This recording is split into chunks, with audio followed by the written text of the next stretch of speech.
And good morning, everybody. How's everybody doing? Welcome on in on a Thursday morning. See some people in here.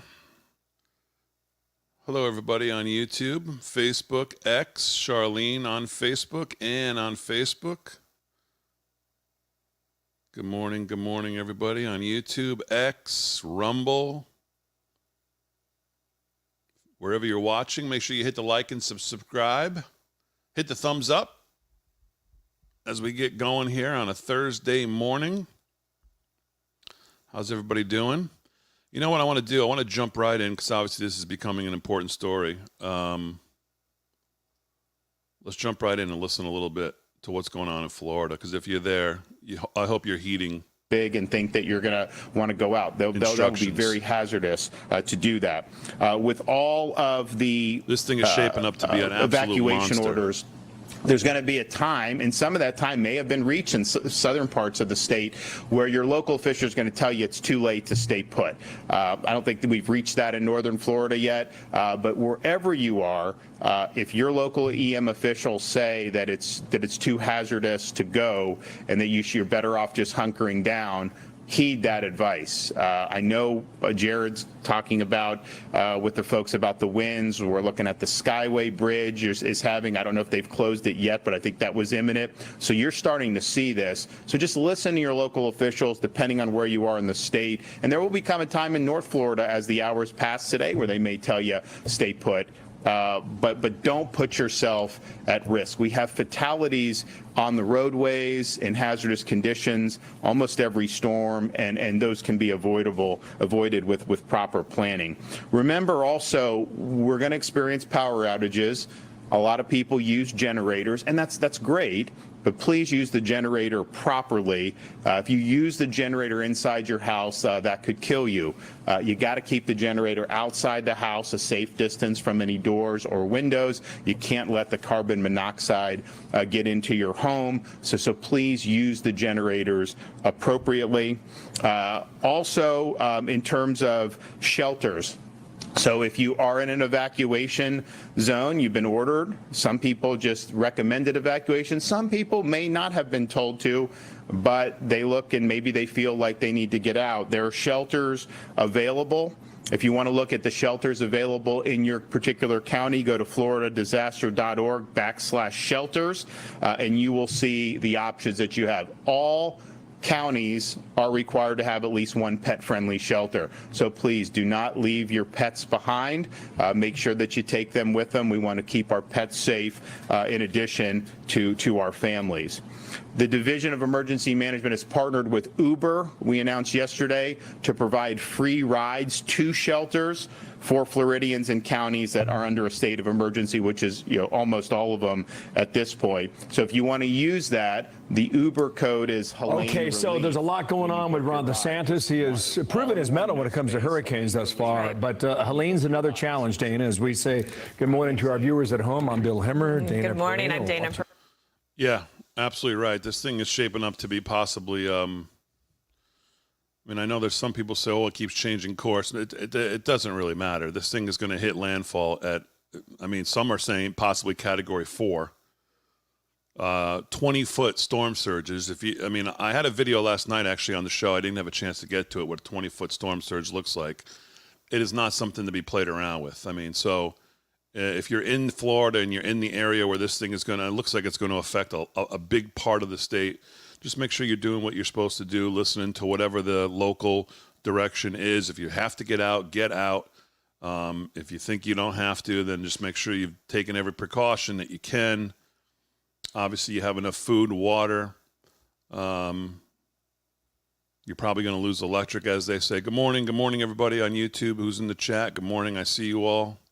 Good morning, thanks for being here. Make sure you hit the like and subscribe, whatever platform you're on. Let's continue to grow the numbers. But yeah, this thing is shaping up to be coming in probably tonight. I guess the latest was that maybe Thursday.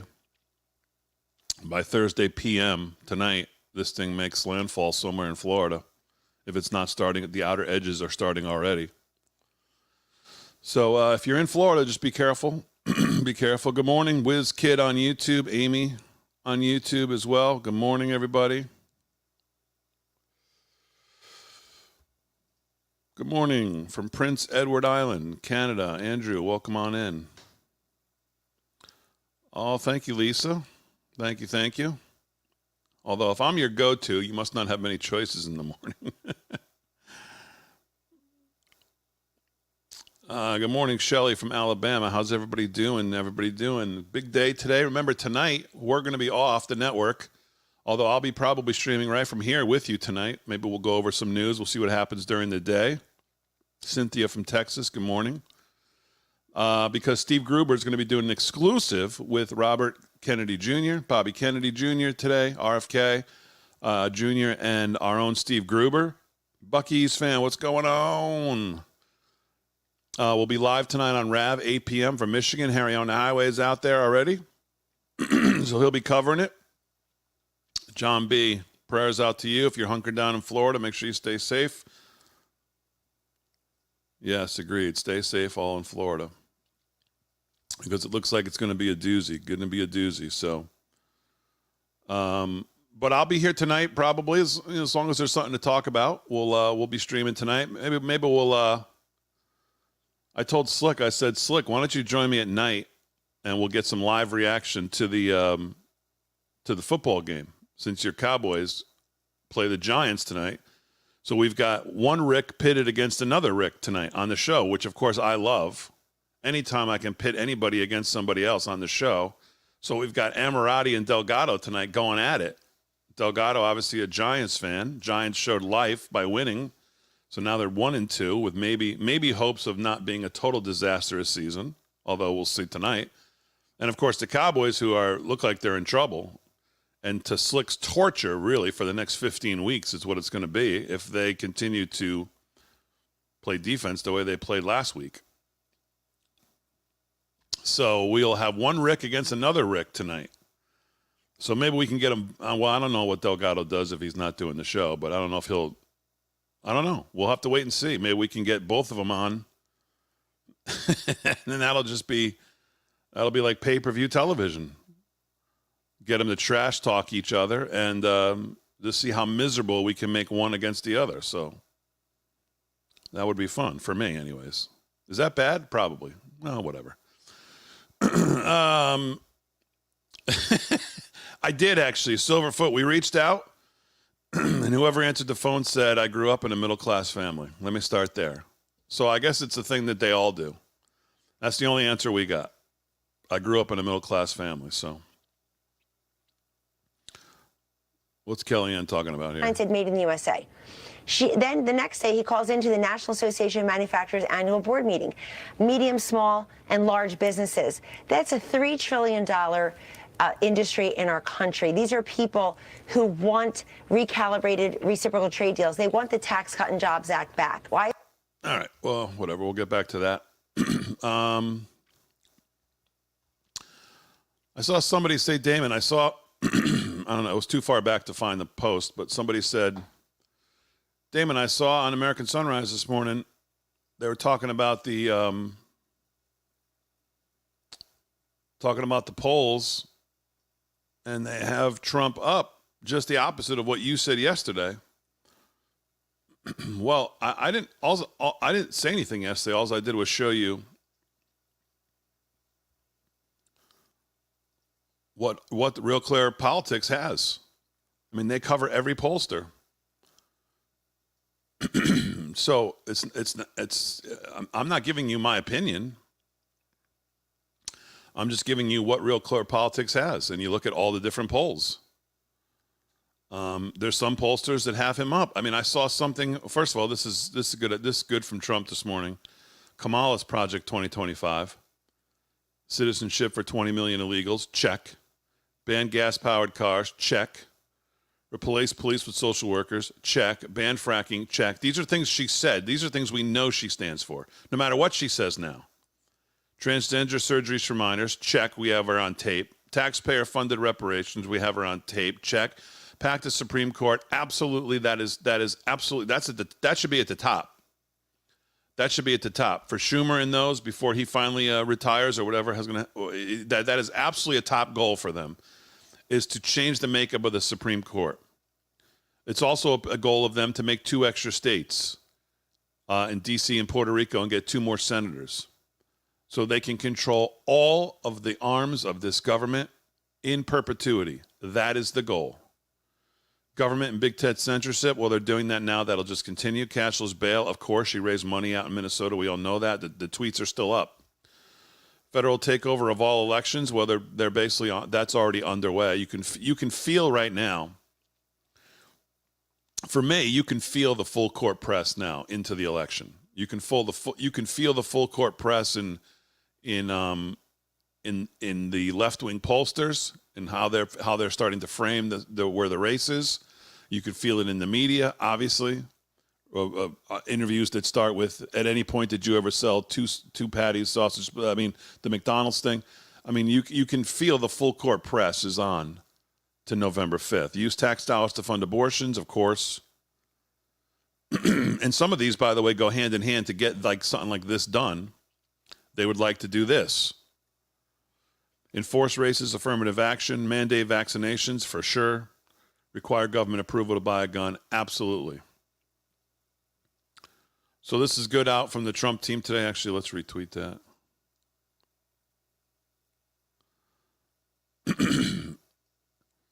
This is the real truth of it. This is why we talk about, should we really care about what happens in Washington?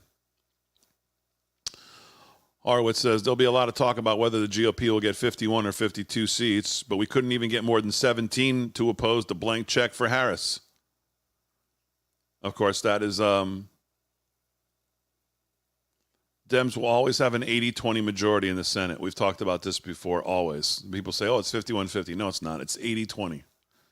This is why we need to build a red state insurance policy where we can wield the most influence. And, of course, that's in the states, in red states. Let's make red states as red as they can make blue states blue.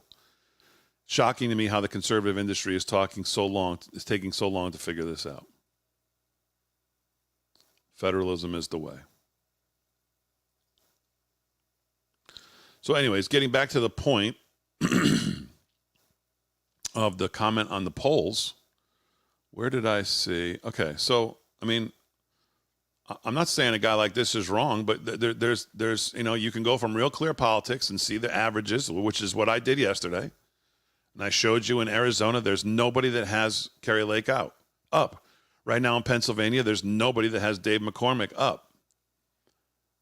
I don't remember exactly what the presidential, I think you're talking about the presidential ones, but like, look at this. Based on Gallup's polling, now Gallup, well, I certainly wouldn't think that they're going to lean heavily oversample Republicans.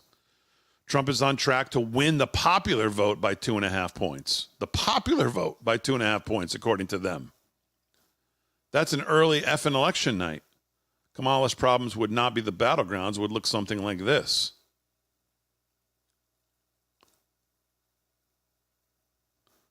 And this is from some group, Qantas Insights.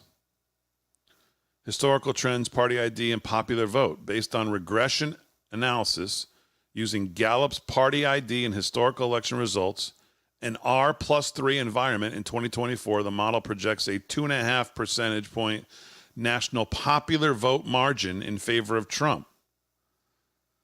This aligns with the historical trend where party ID has been a strong predicator of national outcomes. Key results, R squared, strong fit, whatever the hell this all means. If this trend holds, the Trump-Vance ticket is positioned to win the national popular vote and make significant gains in the Electoral College, potentially flipping states like Minnesota, New Hampshire, Virginia. This is the one that makes it an early night. If we're looking for a sign early on of what, in the end, these polls are, which ones are going to be right, which ones have been wrong, it will be right here, these 13. If Virginia actually is in play, if Virginia somehow goes red, the night is over as early as that happens. The night is over, and we will be in bed early on November 5th if Virginia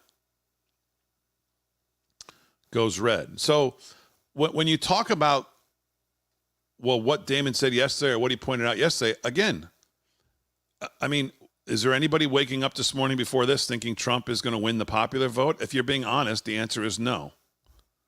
We don't care about the popular vote. That's why the genius of the Electoral College is what this is about. We don't want to, excuse me, we don't want to win this in New York and California. We want representation for all Americans across all 50 states, no matter where they live. But here's somebody saying Trump can win the popular vote. So, I mean, there's things all over the map. All you can do is take the numbers, look at what's out there, and decide what you think is, what you think is real, what you think is not real, taking everything with a grain of salt. I'm no McCain fan, by the way, of any of them, but she's right here. I have no idea who this woman who just interviewed VP Harris is, but for the love of God, the American people deserve better than this Baghdad Bob propaganda. Treat VP Harris like an actual presidential candidate, not a teenager doing a first job interview. This is a joke. That's exactly right. And this is the clip, by the way, that we were talking about, or Delgado was talking about last night. Work, and one could watch that and say, well, she didn't give a clear, direct answer. That's okay, because we are not talking about clear or direct issues. Okay, see, and that was my point last night. Delgado brought this up, and he hadn't seen the clip, so I give him a pass. But it's not like she hammered her saying she didn't answer the questions and she's not prepared. She's making excuses for her. Work, and one could watch that and say, well, she didn't give a clear, direct answer. That's okay, because we are not talking about clear or direct issues. We're not. Could the issues be any clearer or direct to most voters this year? I mean, raise your hand if you think the issues are not clear and direct. I mean, this is what I'm talking about when I say the full court press is on from the left, really going to start to dig in hard. This is the kind of shit we're going to hear from them. I mean, we're not talking about clear and direct issues. Really? I think the issues are pretty clear and direct for most people. It starts with their pocketbook, and it goes from there. Goes to their kids, to their safety, to their savings, to their energy, to their gas, to their homes. We'll get to this in a second.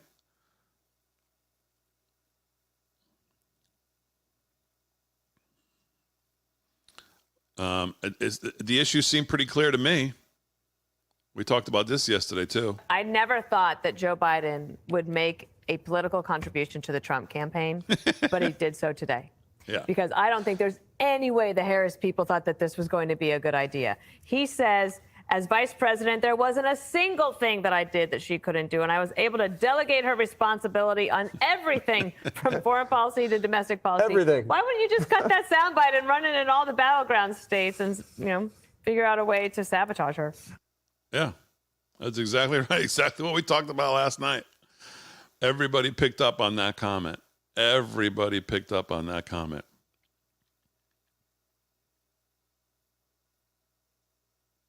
It's interesting how quiet and everything became, all of the mainstream media. There were a few days reporting about July 13 event, and everything then became quiet. So I had a lot of questions. What's going on? This is not normal. And is it really shocking that all this egregious violence goes against my husband? Especially that we hear the leaders from the opposition party and mainstream media branding him as a threat to democracy, calling him vile names. They only fueling a toxic atmosphere and giving power all of these people that they want to do harm to him. This needs to stop. This needs to stop. The country needs to unite.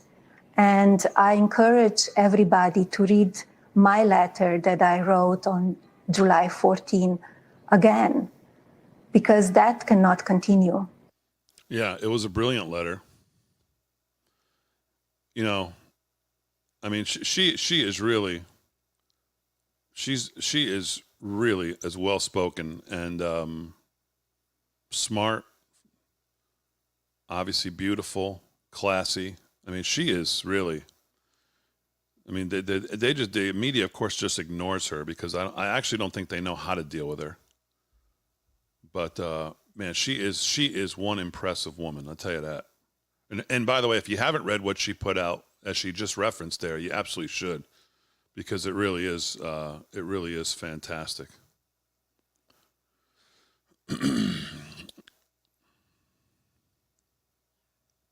I don't think we played this one on the show last night. I actually saw this. This is another genius answer. The last 4 years, there have been tremendous economic wins, and you've just laid out a big plan. But still, polling shows that most likely voters still think Donald Trump is better to handle the economy. Why do you think that is?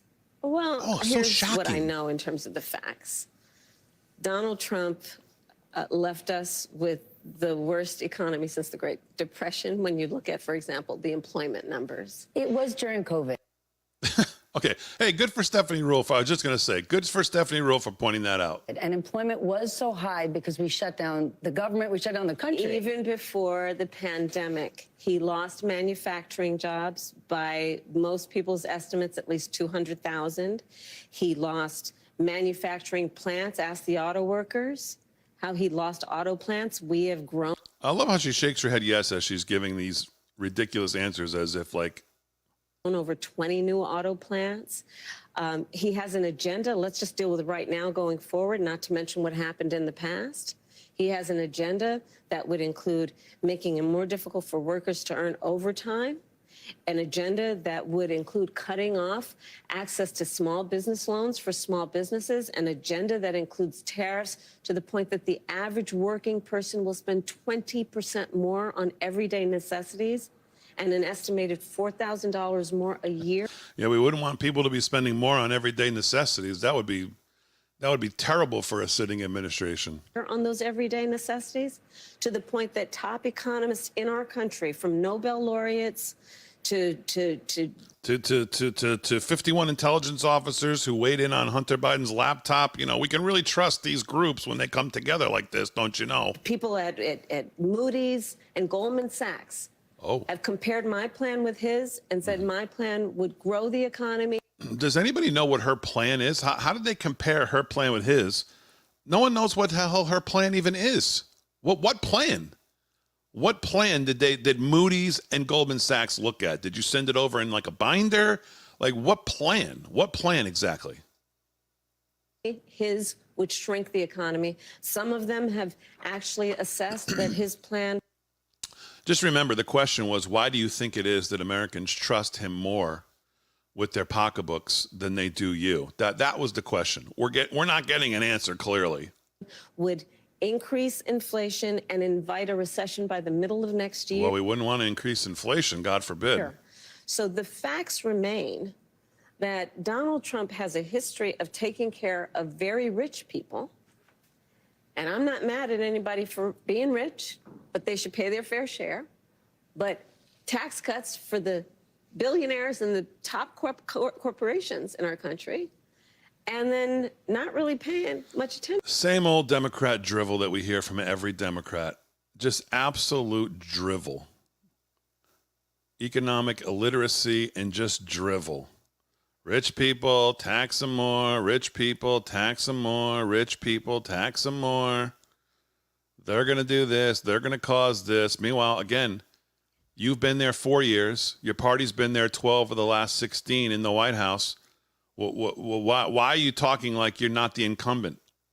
Why are you talking like you're the challenger? You guys have been there for 12 of the last 16 years. 12 of the last 16 years, you've controlled the White House. And at times, you've controlled all three. You have had way more say over the direction of this country than the Republicans have. Yet she comes out and talks like she's not the incumbent, like she's the challenger. We have to get rid of the failed policies we've proven don't work. Well, yes, we agree. We agree. Tim Waltz, we can't afford 4 more years of it. Yes, we agree. We agree.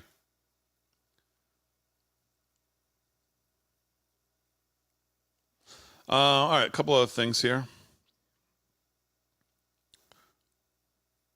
My fellow New Yorkers, it is now my belief that the federal government intends to charge me with crimes. If so, these charges will be entirely false, based on lies. But they would not be surprising. I always knew that if I stood my ground for all of you, that I would be a target, and a target I became. For months, leaks and rumors have been aimed at me in an attempt to undermine my credibility and paint me as guilty. Just this past week, they searched the home of our new police commissioner, looking for documents from 20 years ago, just 1 week after he joined my administration. Enough. I will fight these injustices with every ounce of my strength and my spirit. If I'm charged, I know I am innocent. I will request an immediate trials so the New Yorkers can hear the truth. New Yorkers know my story. They know where I come from. I have been fighting injustice my entire life. That fight has continued as your mayor. Despite our pleas, when the federal government did nothing as its broken immigration policies overloaded our shelter system with no relief, I put the people of New York before party and politics. Now, if I am charged, many may say I should resign because I cannot manage the city while fighting the case. I can also understand how everyday New Yorkers will be concerned that I cannot do my job while I face accusation. But I have been facing these lies for months since I began to speak out for all of you and their investigation started. Yet the city has continued to improve. Make no mistake, you elected me to lead this city, and lead it I will. I humbly ask for your prayers and your patience as we see this through. God bless you, and God bless the city of New York. Thank you. Mm-hmm. My fellow New Yorkers, So that was the it statement is that now my the belief. soon ex-mayor, I would guess, put out, tying it directly to his speaking out, I guess, around immigration in New York City. And I guess we'll see today when this thing gets unveiled what exactly it is that they've been looking at from 20 years ago, as he says, or whether it's something that's happened. But that's the statement that he put out. Governor Hochul, of course, does have the power to remove Mr. Adams, but hasn't commented on her next steps. Federal agents arrived at Gracie Mansion at 6 a.m. this morning to search the property. So that was the statement put out by Eric Adams, vowing to fight on, at least as of right now. Of course, the decision is not his. The decision is up to the governor, because she has the power to remove him no matter what he wants to do. But it is interesting that he basically said, this is happening because I spoke out against Biden's immigration policy. I was wondering if we were going to maybe get a Trump endorsement from the mayor before he goes down, given that maybe he knows how Trump feels in New York now. But he stopped short of doing that. That would have been a little too much to ask. You know, when I say the full court press is on for the election, it's things like this that catch my attention. The timing, how controlled everything's going to be to make sure they don't. That's why Biden on The View yesterday is, like they said on that clip we played, it's amazing they didn't control that better. Maybe I don't know what they thought he was going to say. Knowing the state of mind he is, it's interesting that they let him do that, because that's a terrible soundbite. When you think back about that New York Times Siena poll, and what I keep pointing to is not the top line number having Trump up 1. That's all well and good, but it's the underlying data saying 68% of the country feels like that the country really does need real change, quote unquote, real change. She can't position herself as any change from what we've experienced the last 4 years, and clips like that are certainly not going to help. But getting back to this, again, Inspector General report on the DOJ's response to January 6th that we played last night, Thomas Massie going after IG Horowitz. We know what the answers are. I mean, you said it all without saying it. But again, we will not see this before, the American people will not have a chance to see this before the election. And that's a shame. Because there will be people who will still deny what we clearly saw in front of us yesterday with IG Horowitz, under questioning from Thomas Massie, clearly basically admitting that, yes, there was plenty of confidential human sources on the ground, ready for January 6th, and what their motives were from there, knowing what that day was going to turn into, as I believe Pelosi knew, as I believe McConnell knew, as I believe many people knew, defied Trump's direct orders on what to do to keep it safe.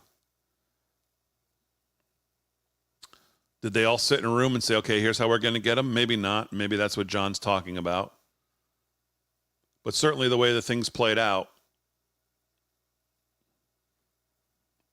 raises a lot of questions, knowing what we know now.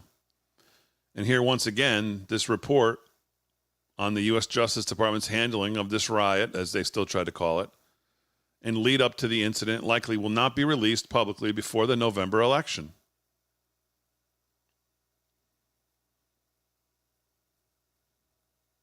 Horowitz said, it's my hope that it will be done before the inauguration. Well, okay, I mean, but who cares? People who have followed this issue, families who have, people sitting in the D.C. gulag, would probably like this to come out before the election so the American people have a chance to maybe digest it and say, hey, what do we think about how this was handled from this vice president? And what do we think she would do going forward? As you think about the people, the Obama people that are still running this thing, they're still going after hundreds of thousands of people. What have they, not hundreds of thousands, but hundreds, if not thousands, still out there that they're trying to charge for January 6th. So this is what I'm talking about when I say the full court press is on to control the message, really control the timing, control the release of any information, anything that they can control, obviously they are going to.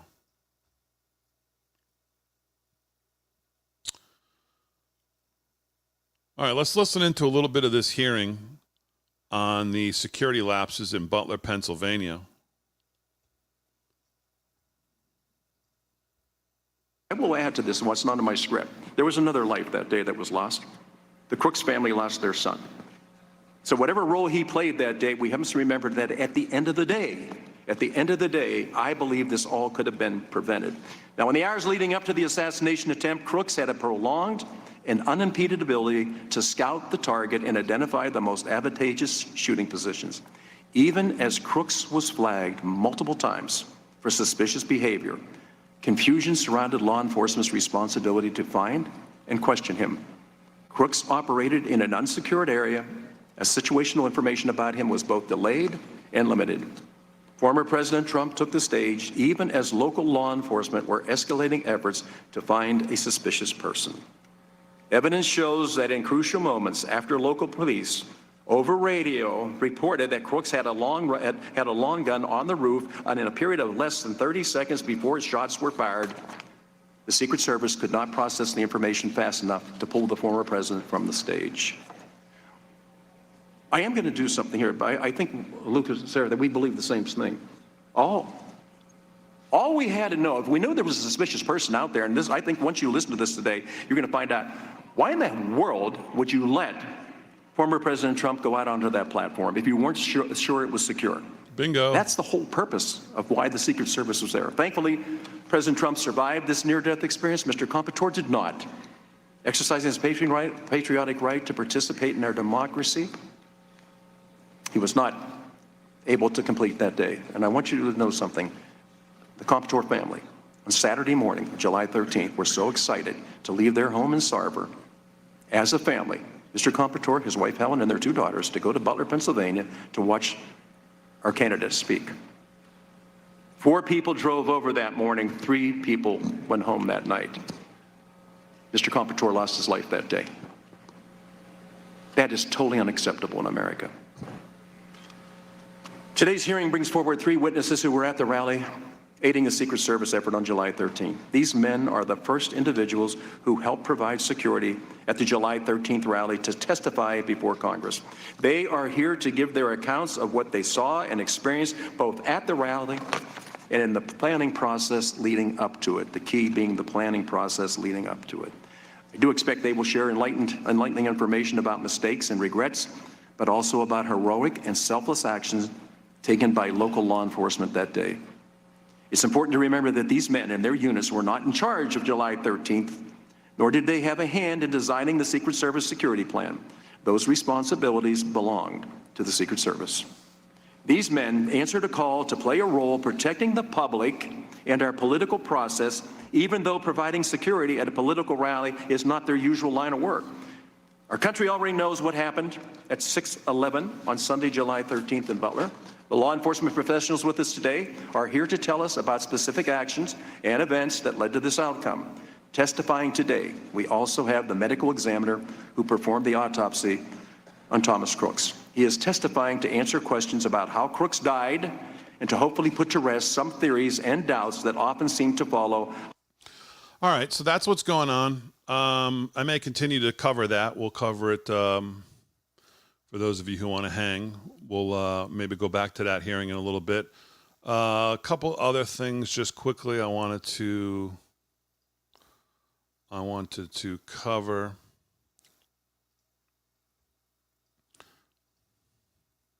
I think this is an interesting take. I don't know if I necessarily agree with it, but it's worth a discussion. David Bonson says, if Kamala, and I believe that he would be a supporter of Harris, I think. If Kamala Harris does go on to lose this election, and I believe it's a 50-50 race and likely to stay such, I really believe yesterday's interview with Stephanie Ruhle will be the moment the loss can be traced to. Seeing no less than the New York Times hammer these two for their just insulting, pitiful, ridiculous display of what is that word? Vapidity? Vapidity tells you all you need to know. I can go on and on and on in my critiques of former President Trump, and I have and I will, but Harris's unwillingness to answer direct questions, inability to understand very basic economics, patronizing reference to bumper sticker answer versus policy substance, and catastrophic policy ideas where she does bother to present any, all point to huge vulnerabilities in the major questions voters have for her.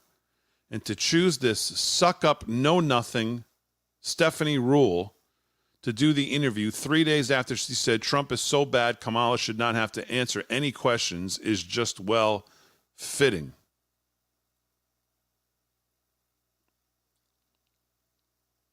And then he says, why did I call her a bigot? And then he links to, let's see what he links to.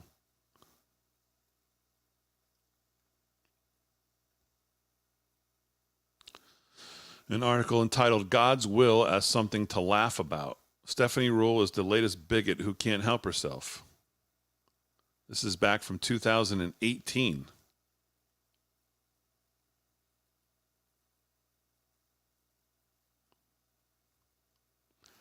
I guess I'm wrong that he's not a, maybe I'm confusing him with somebody else. I guess he's not a Harris supporter.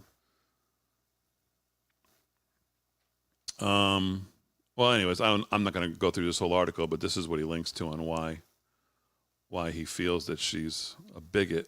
What did I just do? Oops, sorry.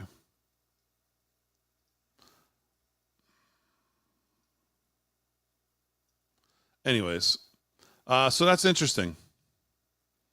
I mean, I'm going to retweet this. Couldn't agree more with his take on the interview. I mean, it was just the only thing she didn't do is go sit on her lap. Again.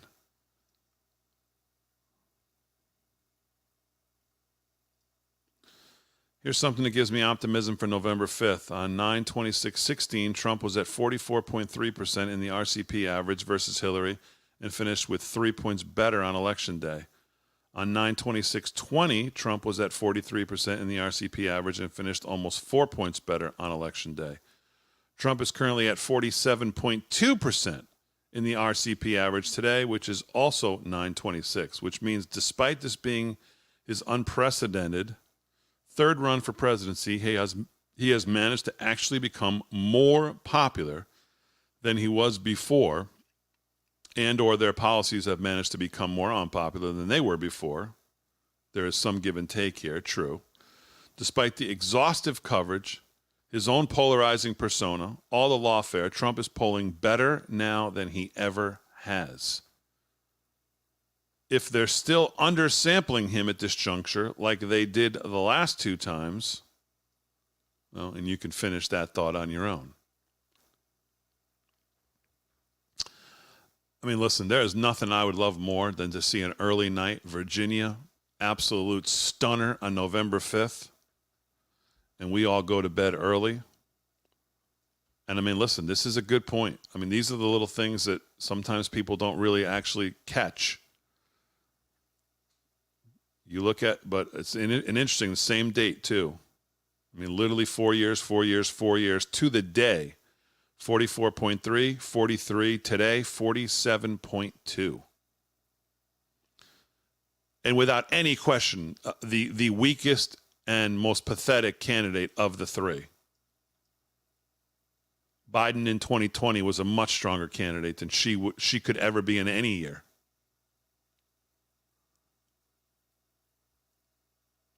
So,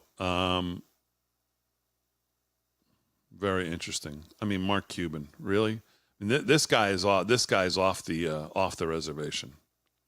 Yeah, Mark is compromised, possibly acting as a foreign agent. Something is going on with Cuban. The mainstream media truly leans right. I mean, when you get to the point of making those kind of absurdities, and you do it with a straight face, there's something else going on.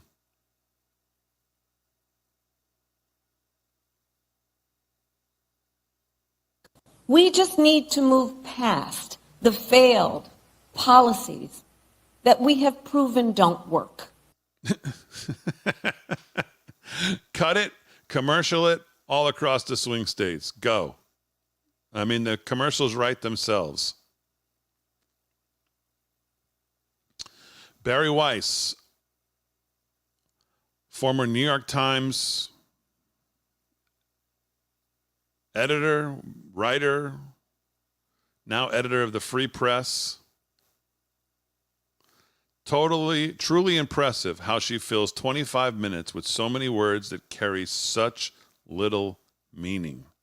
These are former New York Times people. And as David Bonsom just points out, the New York Times still hammering her already on this interview.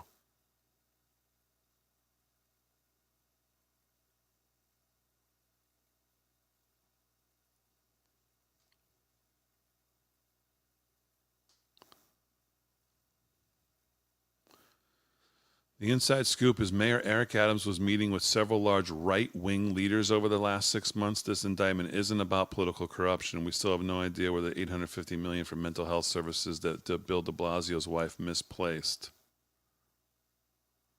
Mayor Eric Adams is being politically prosecuted by a weaponized judicial system for being the only big city Democrat mayor to speak out against a flood of illegal migrants into our neighborhoods. Well, I mean, that's what his video basically says as well. There are people there that are stressed, that feel that they're at capacity. Communities around the country that have legal immigration, many have said we're at capacity. And many feel like the government has said to them, well, adapt, sit down, be quiet. This is how it is. What would a Harris administration do for those communities who've taken in many, many legal immigrants but are at capacity? I mean, I don't even want to hear the answer. She has no idea what she would do. She wants mass amnesty for the millions. Of course she does. That's a given. Daily Mail exclusive. Donald Trump opens up big lead in our election model. Trump gains against in latest Daily Mail 2024 election model. 55-44. 10 point. They have him plus 10. I mean, listen, someone's going to be right. Brian Glenn subscribes to this right here. Rick Delgado subscribes to these numbers right here. So it's not that people don't subscribe to these numbers. I'm not one of them. I want to subscribe to these numbers.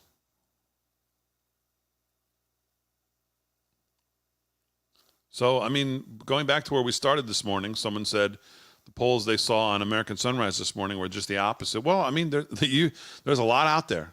There's a lot out there. You can certainly find certain things.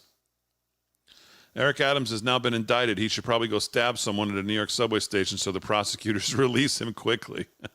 That's a good point. That is a good point.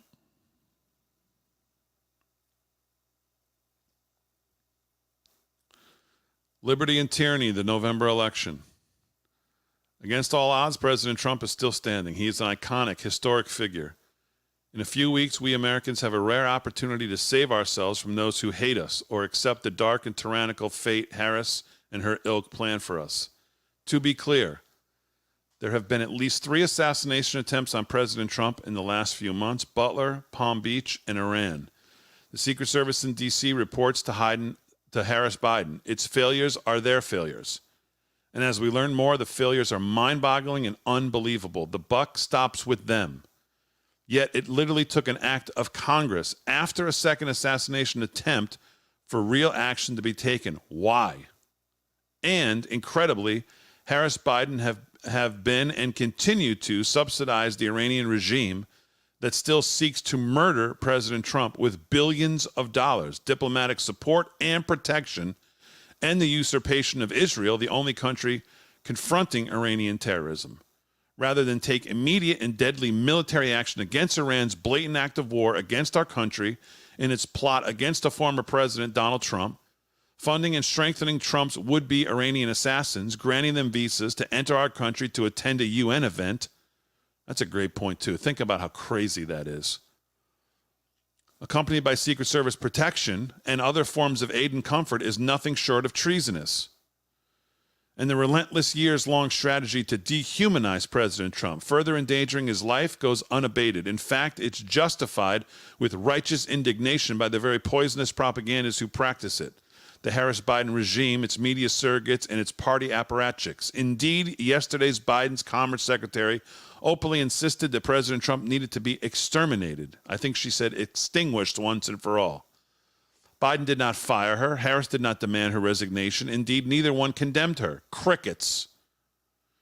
Meanwhile, the multi-front effort to bankrupt President Trump and imprison him with Democrat prosecutors, Democrat judges, and Democrat juries continues, even in the last days of this campaign, including a new filing by the regime's enforcers at the DOJ regarding January 6th before a Trump-hating Obama judge in defiance of a recent Supreme Court ruling.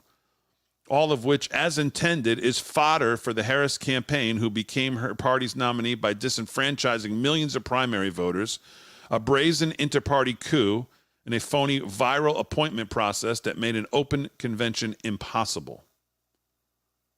More in the days ahead, as only the Great One can say it.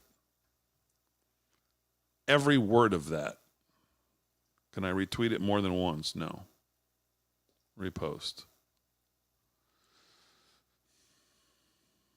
Right on the money.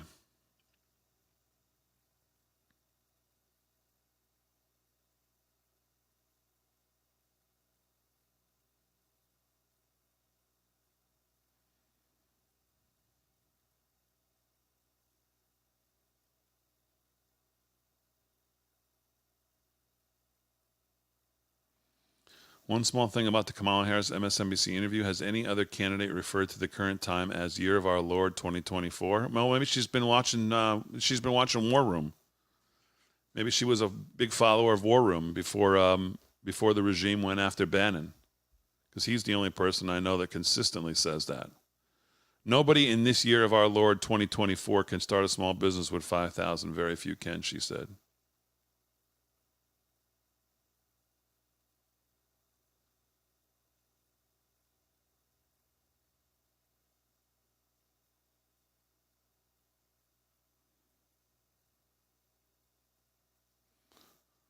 This ad was released by Trump in 2020. 4 years later, it all came true. Trick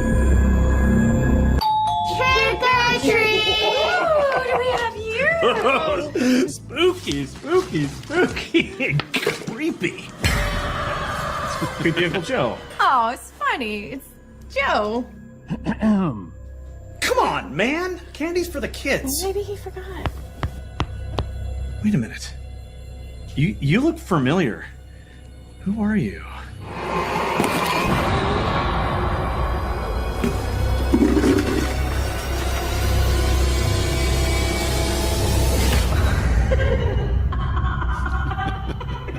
Are we going to let her get away with it? Yeah.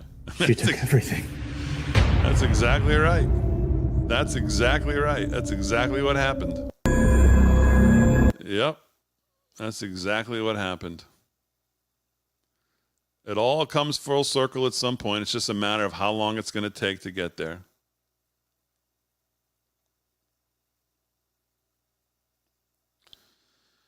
Literally every poll released by Marist College has shown improvement for Trump from 2020. Wow.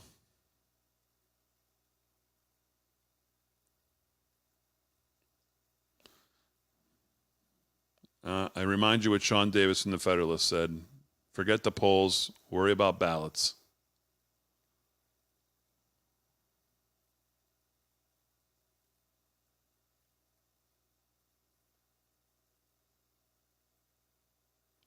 I want to watch the rest of this Melania Trump interview.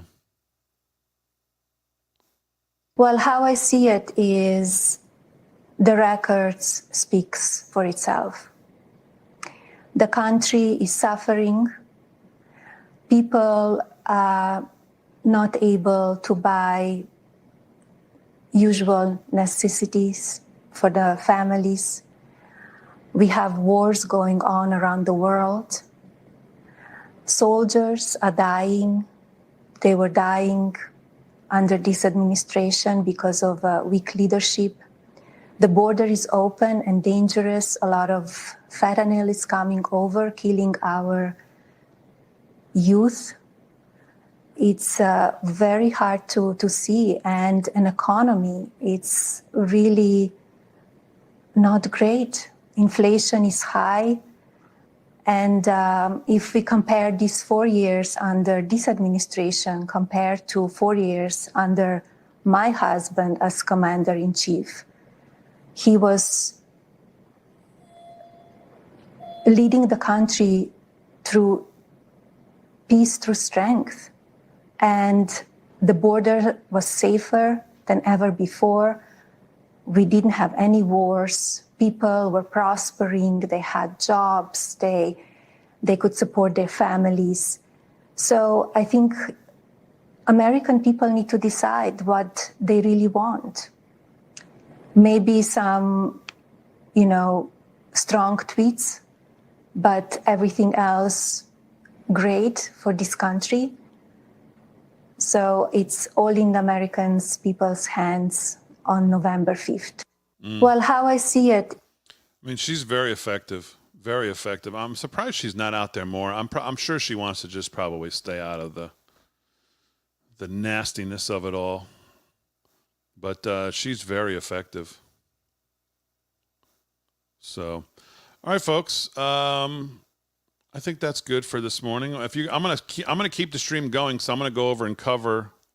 Hi, Tammy on Facebook. Thank you so much.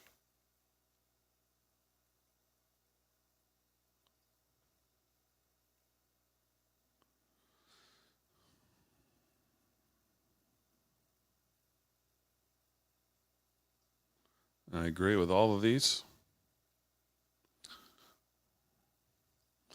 So I'm gonna get another cup of coffee. I'm gonna keep the stream going. If you want to hang, I want to go back over and listen to this hearing on the assassination attempt in Butler and see what we get out of that. So I'm gonna actually bring that up, and I'm gonna listen to a little bit of this. So if you're on stream and if you want to stay, you can stay. I'm going to keep it going and listen to what's going on here. If not, I will see you most likely later tonight at our regular time, 8 o'clock. We won't be in the studio. We won't be on the network. But I'll see if I can get some of the guys together, and we'll be right here, and we'll have some fun maybe. If anything changes and we're not going to stream tonight, I'll post it on our social medias. But I will. I'm going to stay right here. I'm going to go get a coffee, and I'll be back, and we'll listen to what's going on in this hearing. So, if you're leaving, thanks, and I'll see you tonight. If you're staying, we have always and will continue. We'll see what's going on here. To protect public safety.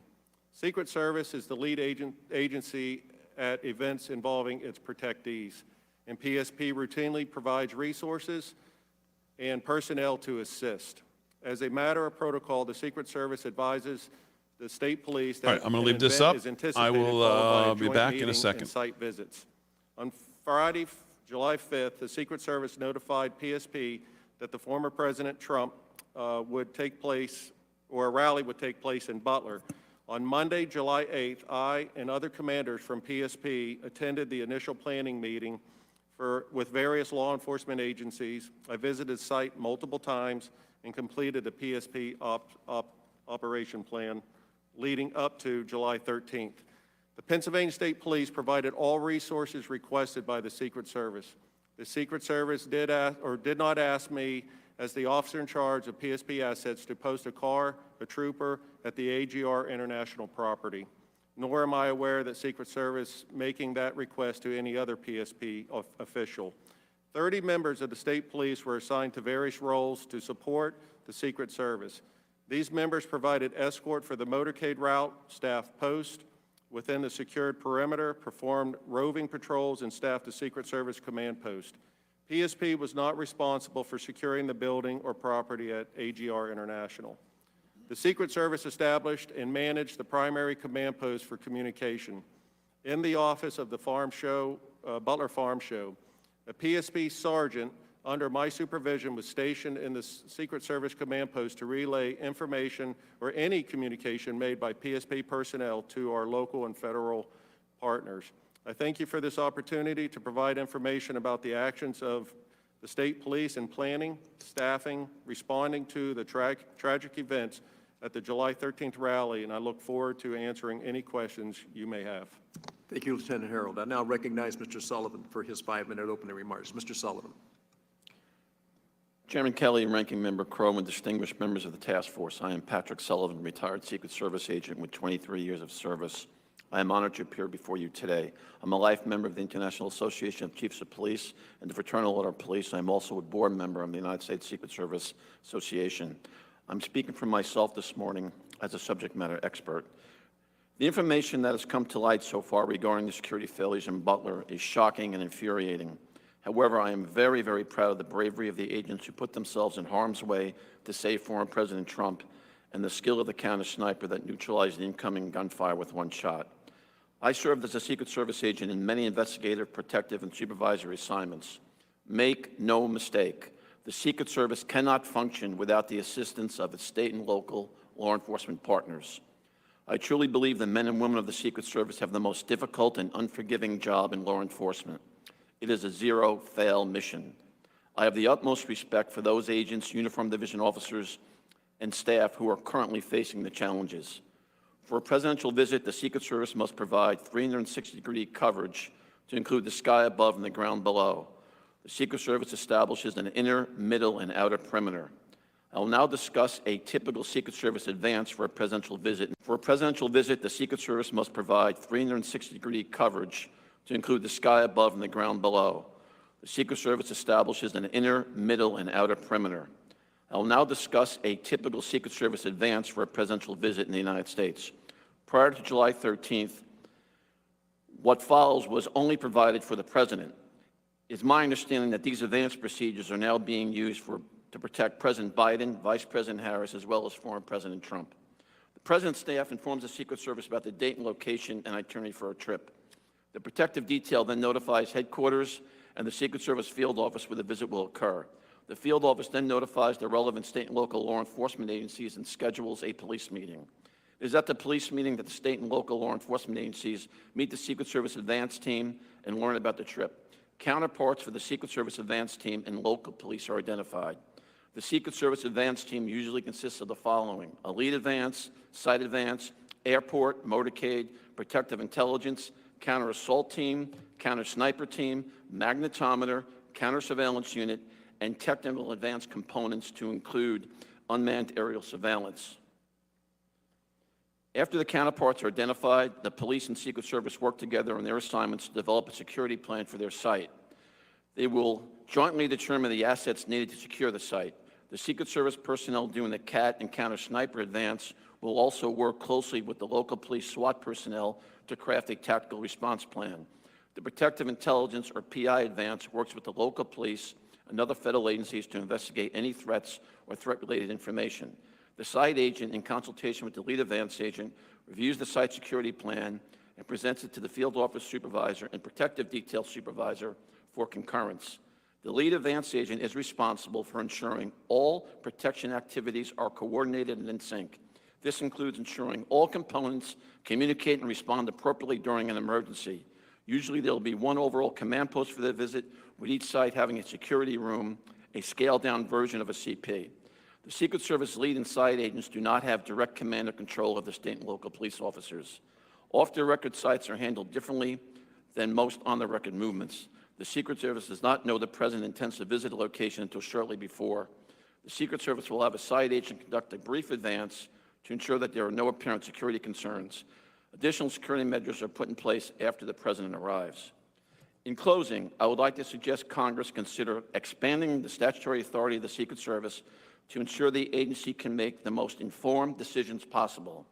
The United States is facing a hyper-dynamic threat environment, and the Secret Service must be certain it is receiving all relevant threat information.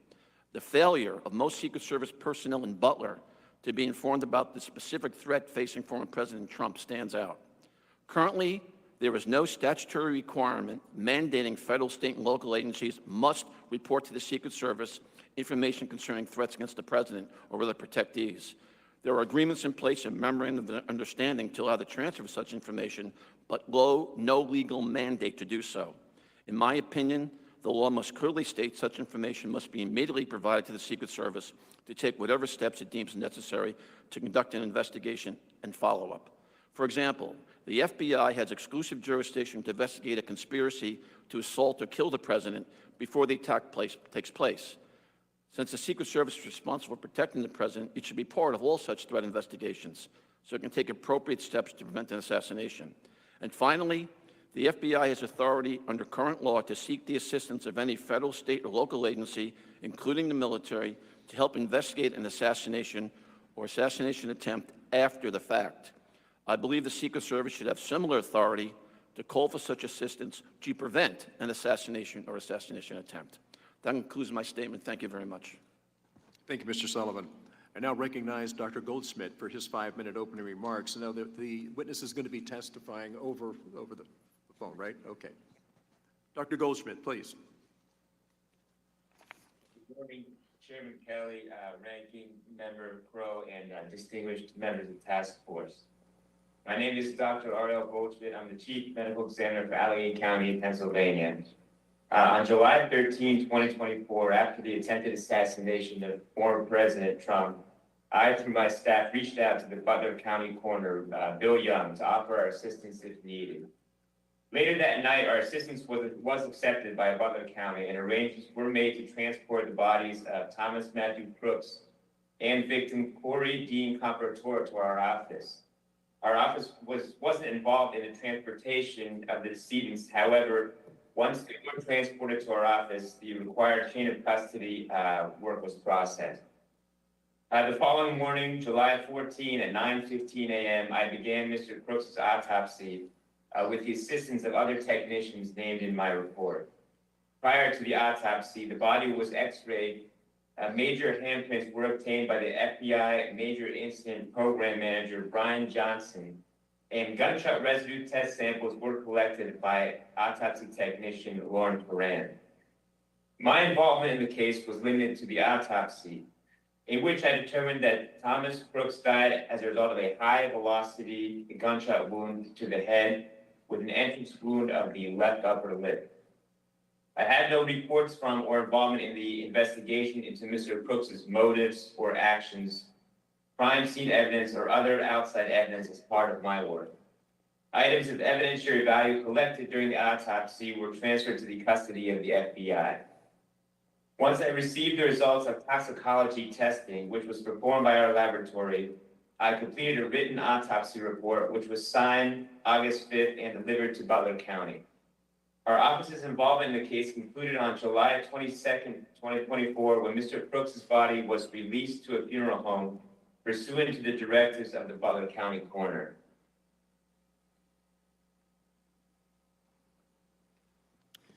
Thank you, Doctor. Now we're going to move to member questions under the 5-minute rule, and I'm going to recognize myself for 5 minutes of questions. First, we're going to show a video to get things started. The footage you are about to see is from this dash cam of a Pennsylvania State Police patrol car on July 13th. This footage has never been released to the public, and it has been edited to show relevant parts. The video, as you will see from the timestamp in the upper right-hand corner, begins at 18:08 or 8 minutes after 6 p.m. In the first 12 seconds of the video, you will see a figure circled in red crossing the roofs of multiple AGR buildings. This man is Thomas Crooks. You will then see the patrol car begin moving toward the AGR buildings, and we lose sight of Crooks, but about 19 seconds into the video, he reappears. Again, we have circled him in red before we lose sight of him at about 20 seconds later. Now, we cut the video for length, so it picks up at about a minute and a half later at 6:10 p.m. and 38 seconds. Here you will see law enforcement around the AGR building. At this point, all law enforcement entities staffing the rally are aware that there is an individual on the roof of AGR, but they do not know he is armed. What do you mean, Ron, Behind as the far as trees, what? you will see one officer attempting to lift another officer up onto the roof, and you will see that officer pull himself up and look to the left. According to that officer's interview with the task force, he sees Crooks with the long gun, and Crooks turns and points the weapon in his direction. The officer then falls to the ground, injuring his ankle, and radios that the man on the roof is armed at 11 minutes after 6. That portion of the video ends here. We know that the first shot from Crooks is fired just 32 seconds later. We will play the video now.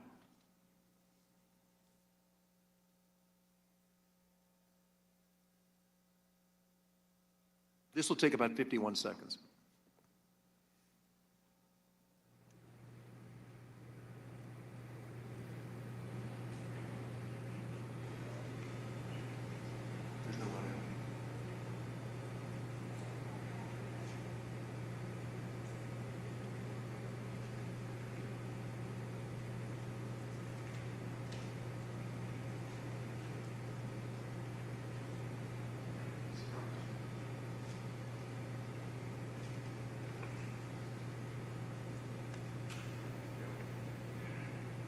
See the officer climbing there right by the tree there. He just fell.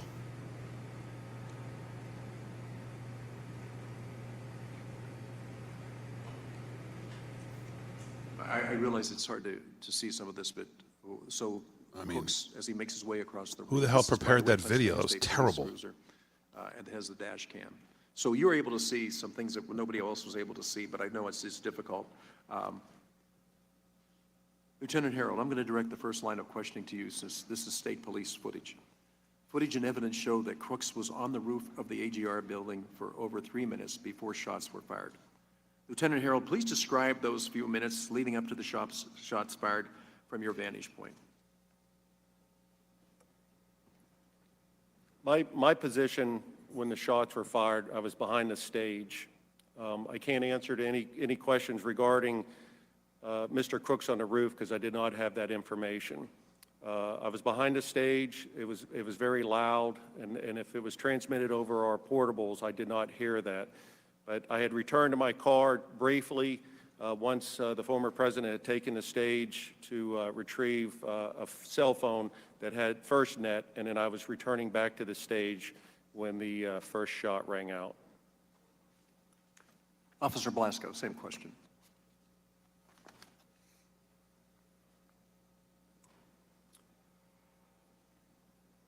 At that time, I was at Brady Paul, and I was working my way over to the AGR building to assist other Butler Township units with looking for Crooks. As I got to the water tower, I parked underneath the water tower and began to make my way to AGR. That's when the shots rang out. Thank you. Commander Lenz, you were reportedly the first person to call out shots fired over the radio. Were you aware that someone was on the roof or that he was armed prior to the shots being fired? Also, please describe those few minutes leading up to shots fired from your vantage point. For the first two questions, yes, I was aware through radio traffic that there was somebody on the roof and also that he was armed. The first report that there was somebody on the roof came on a different radio channel than the tactical units were operating, which would be PD Ops 3. And that transmission at 18:08 and 20 seconds is somebody's on the roof. At 18:09, I made a phone call to the PSP sergeant in the Secret Service Command Center and relayed the information that there was a suspect on the roof of the AGR building. There was some additional radio traffic from the Butler Township police units. And at 18:11:03 hours on that PD Ops 3 channel, again, not the channel the tactical units were operating, is the Butler Township unit that reports he is armed. I believe he says, I see him, he's laying down, and he has a long gun. So my actions for that, at that point, the gentleman on the roof clearly is a threat, and I radioed to our quick reaction force to deploy them to the AGR complex to begin to address that threat. Prior to me finishing that radio transmission, you can hear the shots being fired through my open microphone. Okay.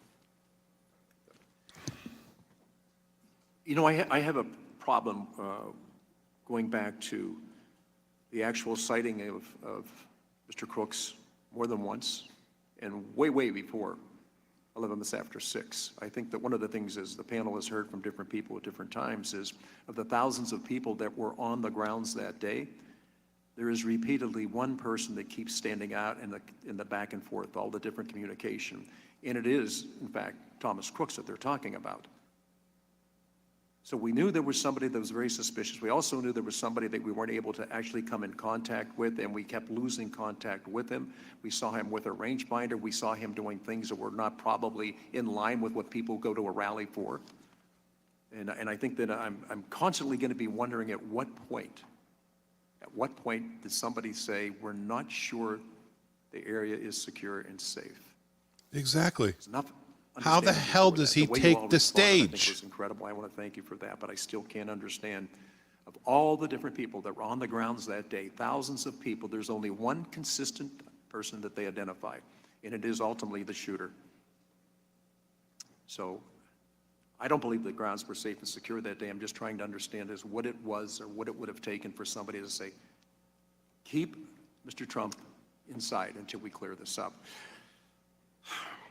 Now, Commander Lenz, because you and I have had not just minutes but hours together, and a couple of days we'll be going a deep dive to what happened.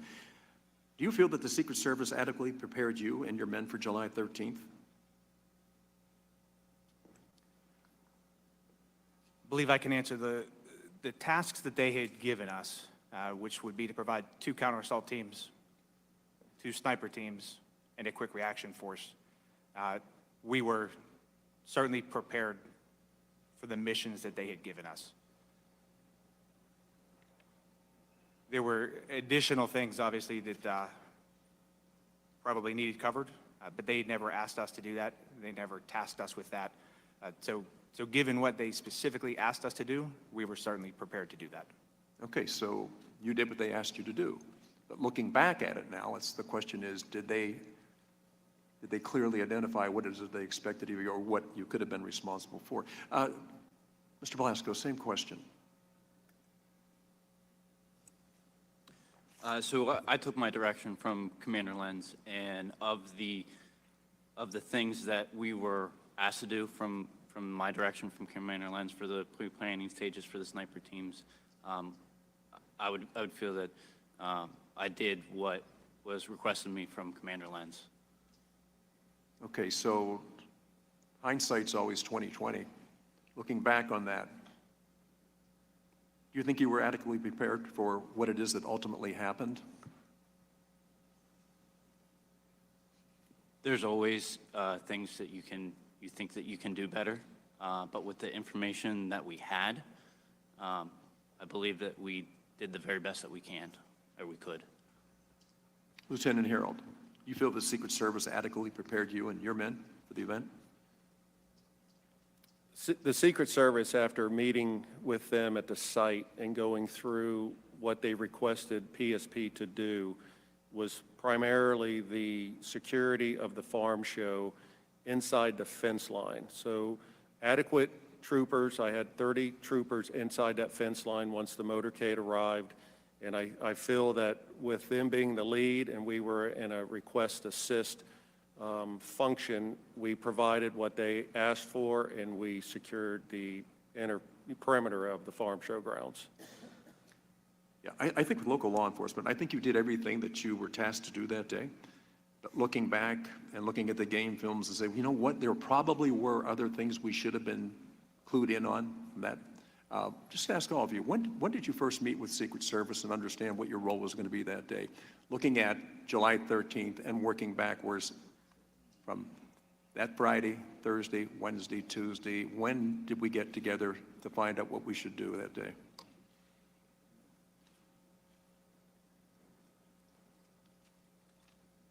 So for Butler ESU, our first contact from the Secret Service was Friday, July 5th at 1:55, and that was a phone call asking for assistance with the upcoming Butler rally. We then had a police planning meeting that was on July 8th, 2024 in Allegheny County. And during that meeting is where they relayed the information specific to their request. And at that point for Butler ESU, that was 2 counter-assault teams and a quick reaction force. Commander, tell me, where did that meeting take place? I believe it was the Allegheny County Emergency Operations Center. I could not be there that day. I was actually teaching an active shooter class in Erie, and one of our deputy commanders went to that meeting. Okay. Mr. Blasco. So again, we took, from that meeting, we took direction from Commander Lenz and the deputy commanders and team leaders, and we started to formulate a plan of what to do. But the first interaction that I personally had with the Secret Service would have been the July 11th walkthrough at the farm show grounds. Actually on the site? Yes, sir. Okay, that was my question. I know that you were now. Is it me or does that kid look like he's like 19 years old? Who actually walked the site, Or am I saw really what it just was that that old? needed to be done, and had determined a lot of things, including where the perimeter should be? I would think that would be I would supposedly. What's that up, there would Clint be a lot of Legit? coordination between. What's going on, local homie? law enforcement, the Secret Service, and Homeland Security. Who visited Safe travels, my friend. to prepare for that event. I want to thank you all for being here today in your testimony. I'm now going to have Mr. Crow has his turn. Thank you, Chairman. Mr. Sullivan, I wanted to start with you for a moment. I served in the Army before coming to Congress, and one of the principles of operations, as Mr. Blasco, I'm sure, is familiar, is you have to have unity of command and you have to have effective communications. Without unity of command and effective communications, a unit cannot operate.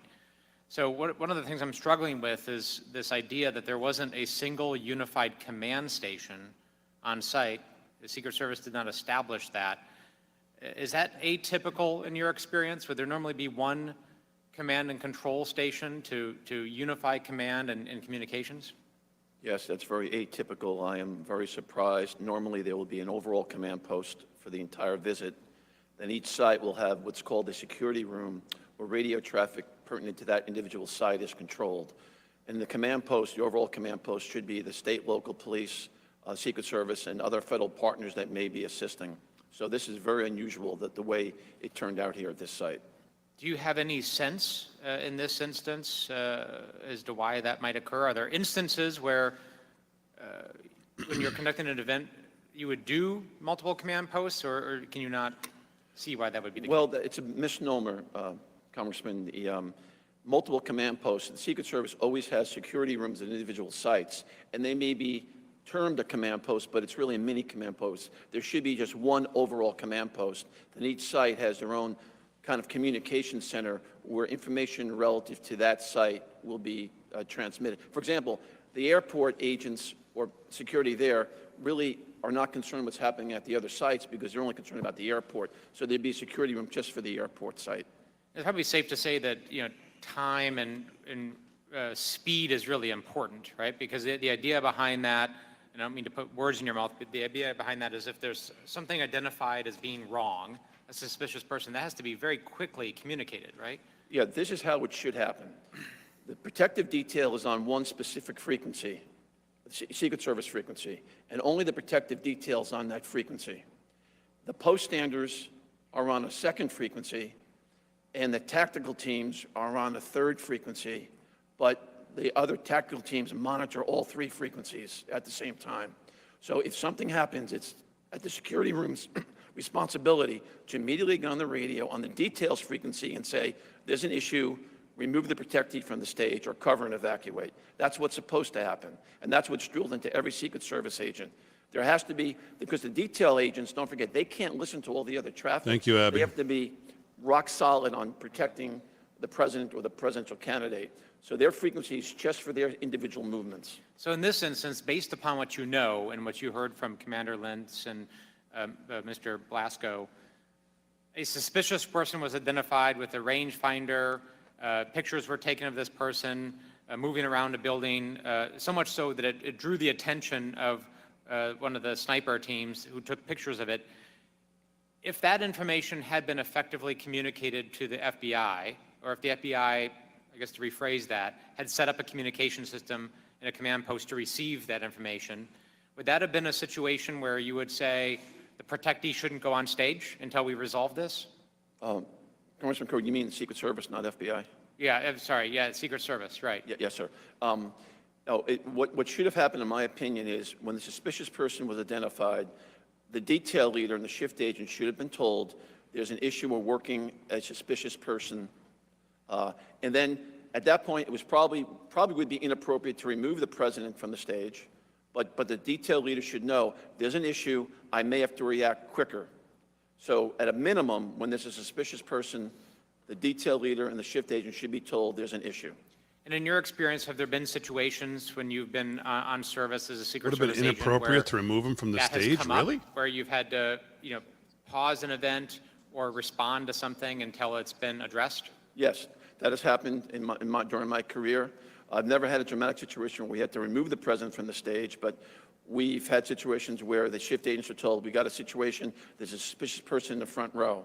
And then you have to mitigate that. Usually the protective intelligence team will then come, take that person and conduct an interview, remove that person from the rope line, as an example. Yeah, but he's not holding a rangefinder. Off stage or does this make any sense to anybody? Movements. I want to turn briefly to the suspicious person in the front row. So, that's like comparing apples and grapefruits. What are we talking about here? It is best practice for the Secret Service to position counter snipers from the vantage point of the protectee looking out. And in fact, in this situation, that is where the Secret Service sniper teams were. They were sitting above the platform looking out. The employment of the local law enforcement, the Butler County ESU sniper teams, was outside looking in. So not looking at rooftops, not looking at lines of sight or lines of fire, but their mission, as they were told, was to look at the crowd, and a crowd of several thousand people, and to try to identify issues within the crowd. Is that atypical? I don't know, Mr. Crow, if that's atypical. I'm very familiar with the our counter-sniper operation, Secret Service, and that they do set up their position for a line of sight to the stage, show a potential assassin, what type of shot can a potential assassin make against the president, and counteract that.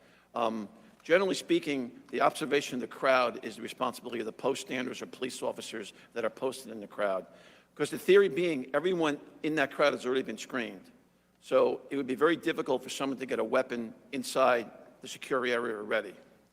So the idea that there would be, a gunman, not to say that it's not impossible, but there would be a gunman in the crowd, that a sniper at a distance would be able to identify and take an effective shot, seems very unlikely.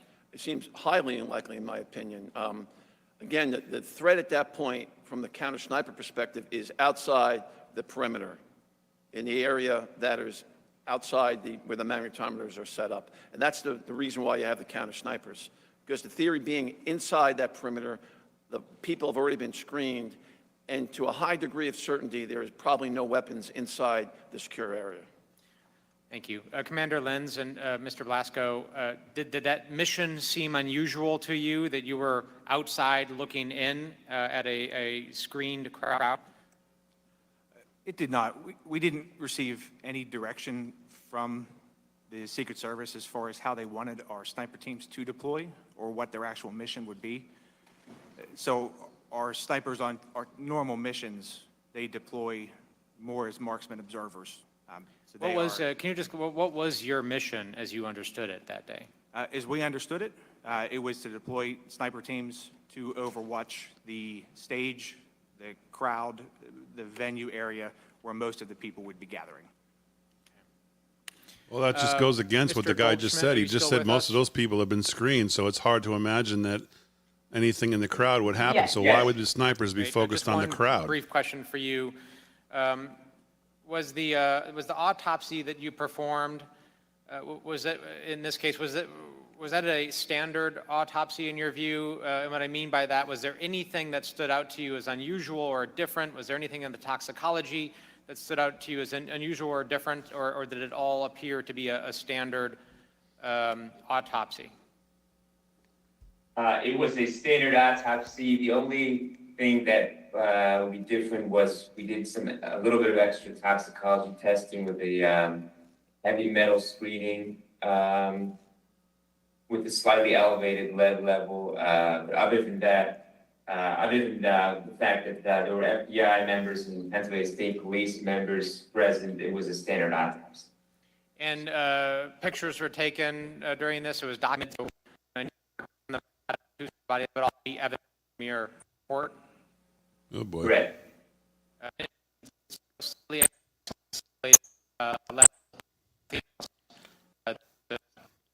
Reset. I'm now going to recognize Representative Joyce from Mr. Joyce. Thank you very much, Chairman Kelly. Lieutenant Harold. Government at its best. Can't get the cameras to work. Can't get the audio levels right. Isn't it amazing? My understanding is that from your testimony, Our Congress, you can't even watch them or hear them because they can't get the audio visual right. leading up to this. You should send Harry on the highway down there. It's always amazing to me when I watch these things.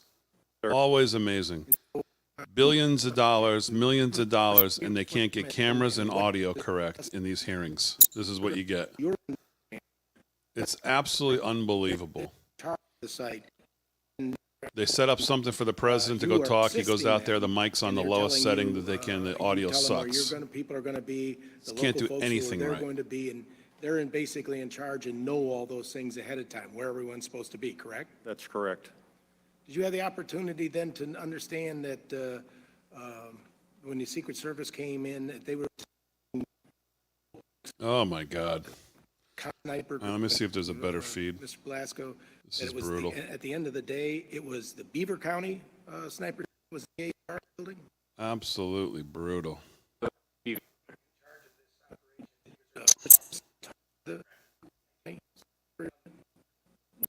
Going back to you, Lieutenant Harold, the day of or day before the event, do you have a walkthrough with the Secret Service?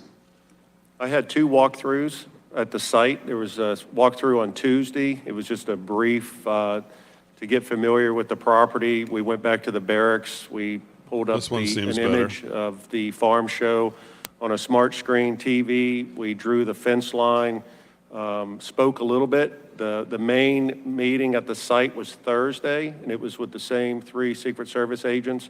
I was with 2 other PSP commanders. We walked the site starting at the main gate. We went clockwise around and looking at my ops plan, wherever there's a dot or a number, that was a stationary patrol.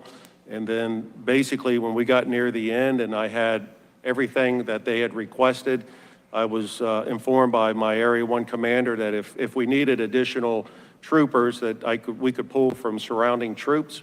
But after the request and the assignments that was given to us from Secret Service, I had plenty. I covered all the posts, and I had additional roving troopers inside the venue. So That was primarily the main meeting that we had with Secret Service was on Thursday, and then I completed the ops plan and had it forwarded out by 1,500 hours on Friday. So that was 2 days before the event. No walkthrough the day of, no walkthrough the day before. There was no walkthrough. I spent a little bit of time there Friday evening. There was an incident with between Secret Service and the campaign. I was on my way home. I live across the street from the farm show, so I stopped there to see what the issue was. I ended up staying there until about 8:30 p.m. that night.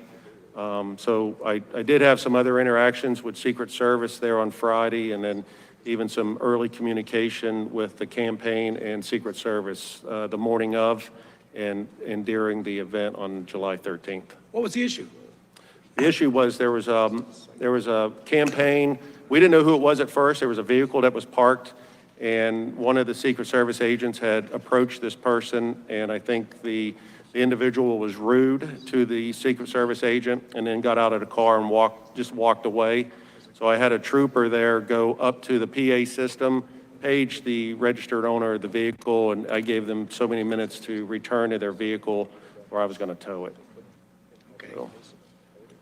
Mr. Sullivan, were you ever personally on a presidential protection detail? Yes, sir, for 4 years. Okay, when was that? It was 2 years with President Reagan and 2 years with first President Bush. Oh, God bless. What kind of training did somebody on a PPD have? We had extensive training. We came through the normal Secret Service training, Federal Enforcement Training Center, the Secret Service Training Center in Beltsville, Maryland. Then, before you got to the presidential detail, you had to do a series of field office assignments, investigations, and protection assignments, assisting on advances. And then when you got to the Presidential Protection Division, you had to have a minimum of 6 or 7 years experience, which is what I had when I got there. And then once you're there, we had training at least once a month. We had to shoot our firearms once a month, and we went to Beltsville, the Riley Training Center, at least once a month for, we call them attack on principles, AOPs, where you'd go through routine and events that might happen. Then all of a sudden you'd have an attack on the person who was acting as the president to test your response skills. So it's very, very intense training. I appreciate that, sir. Our acting director Rowe has said that we need a paradigm shift, and we need to be changed from one of being reactive to one of readiness. Now, what does that even mean? Well, I think it means that the Secret Service needs to shift how we do business, but I'll harken back to my testimony. To me, like shift, from back to all the work that was done to prepare you for President Reagan and President Bush to the lack of that work being done now? No, sir, that's not what I mean. I think there's a certain, I don't know what words actually come to mind, but agents are exhausted now. The campaign really, really takes a lot out of them. And I think they don't have enough resources, Secret Service does not have enough personnel and resources to give people the breaks that they need. But also, let me say though, Congressman, when we say about the paradigm shift and going from a reactive mode to a readiness mode, it's really being proactive. And I'll harken back to my testimony. We need. When would you not be proactive when when you go out into a situation like that? You're always looking for points of attack, correct? Yes, from the physical protection aspect, but I'm talking the overall agency. I'm talking about the physical protection. When you were in PPD, when you were out there on the field, if you saw somebody in the line of sight, or the day before in a walkthrough and you saw problems with line of sight, Robin, what exactly. would you do? I would have had those mitigated, or else I would have talked to the supervisor and said, it's not safe for the president to come. Correct. How would you mitigate it? You could have banners, you could have buses, you could have trucks. There are a lot of ways to mitigate it. But however, to me, the simplest way to mitigate the building there outside the fence line in Butler was to post it. If you had police officers on the outside of the building, or agents, no one could have got up to the roof. My understanding is that there was some type of vehicle that was supposed to be posted there to block that line of sight. When you came out and you were in charge and you didn't see the vehicle there, you still let the president come out? Well, I didn't do the advance, and I don't want to second guess the I know, people but there. I'm asking you, since you're here on their behalf, I'm asking you, Mr. Joyce. would have let the person come out? Mr. Joyce, I would have taken the steps necessary. If I thought there was still a gap in the security posture, I would have taken the steps necessary, or I would have told the supervisors it's not safe to bring the president here. That's what I would have done. Mr. Joyce. Thank you very much. I know I Thank you. exceeded my time. I wish we had a lot more time to do this. I mean it because I think you're onto something that we really need to know. I'm Mr. not a Correa, you chairman, are so I now don't get recognized extra for time. 5 minutes. I'm going to switch the stream again. My I'm still understanding not is that happy there with was the, some type that of one. vehicle that was supposed to be posted there to block that line of sight. When you came out and you were in charge and you didn't see the vehicle there, you still let the president come out? I think this Well, is a I better didn't do one. the advance, and I don't want to I know, second guess the I know, people but there. I'm asking you, since you're here on their behalf, I'm This asking. is the main question, pal. You would have let the person come out? Mr. Joyce, I would have taken the steps necessary. If I thought there was still a gap in the security posture, I would have taken the steps necessary, or I would have told the supervisors it's not safe to bring the president here. That's what I would have done. Mr. Joyce. Thank you very much. I know I exceeded my time. I wish we had a lot more time to do this. I mean it because I think you're onto something that we really need to know. I'm Mr. not a Correa, you chairman, are so I now don't get recognized extra for time. 5 minutes. Yeah, you think? We really need to know. Thank you, Brilliant. Mr. Chairman. I just want to welcome our witnesses today. You're all real-life heroes, and you acted with bravery on July 13th, and for that, Let's I see the difference thank you on between the behalf of Democrat American public. questioning and the Republican questioning. I'm also grateful that former Let's see President if the Trump Democrats even was talk not about seriously what injured, happened, or if they start but talking several about families were. Their who lives knows have been what. changed, and for them, I have nothing but my deepest sympathies.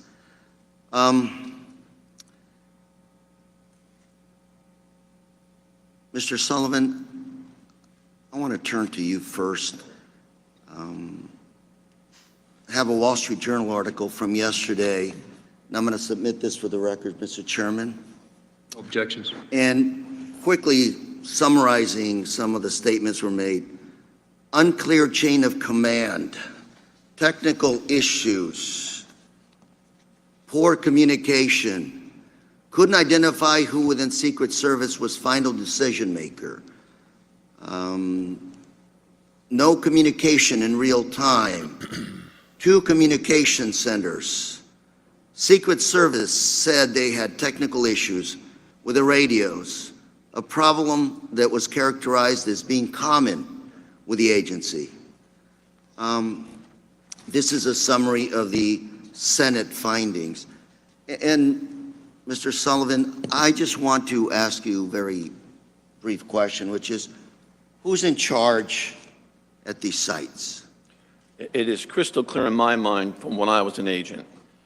The site agent, the site advance agent, crafts his or her plan, presents it to the lead advance agent. Ultimately, the lead advance agent is personally responsible for signing off on the entire advance package, all the sites, airport motorcades. So I'm going to ask you, you have at least three different elements here, 3 different groups that we're talking about here. We're talking about the Secret Service, local police, and the campaign. Yes. So the Secret Service is in charge Secret Service is in of charge all the above. of security. No, not all the above, not the campaign, Mr. Carrera. It's only charge of the security portion. And I say that to you because some of the testimony here today, first of all, we don't have communication was totally lacking here. You mentioned there was one command center is generally the situation. Here you had 2 command centers that didn't talk to each other. You had someone in the roof spotted, 1609, call was made, suspect on roof with possible weapon.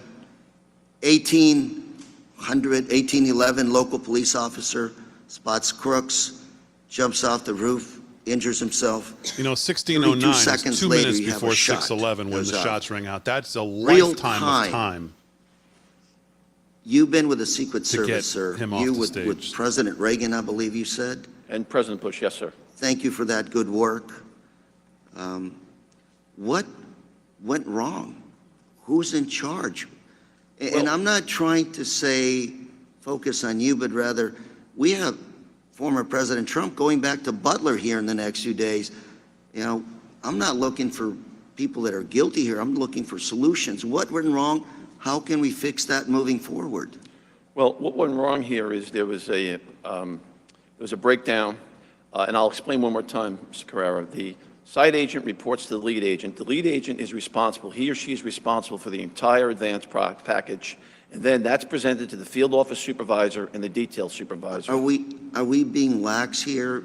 Because Secret Service is an elite group of Americans, done an excellent job of protecting our presidents. And here today, you describe to me, you know, who's in charge, at least for the locals and Secret Service and not the campaign. Imagine if these were is there the somebody there excuses that you as has the the citizens authority could to use say, when you make this mistakes on doesn't things. look Well, good, you know, hold a I candidate handed it off to the this stage. guy who handed it to This this guy who situation handed is it to this beyond guy who my this guy's control, or second it cousin doesn't gave it to the first look good. wife, and then the Cancel second this wife thing, gave it to the move third. And we to a had no safer idea, ground. like, who in the Is end there was supposed to somebody be there getting that the has the message? authority to tell all three Okay. elements, this is not good, let's move on?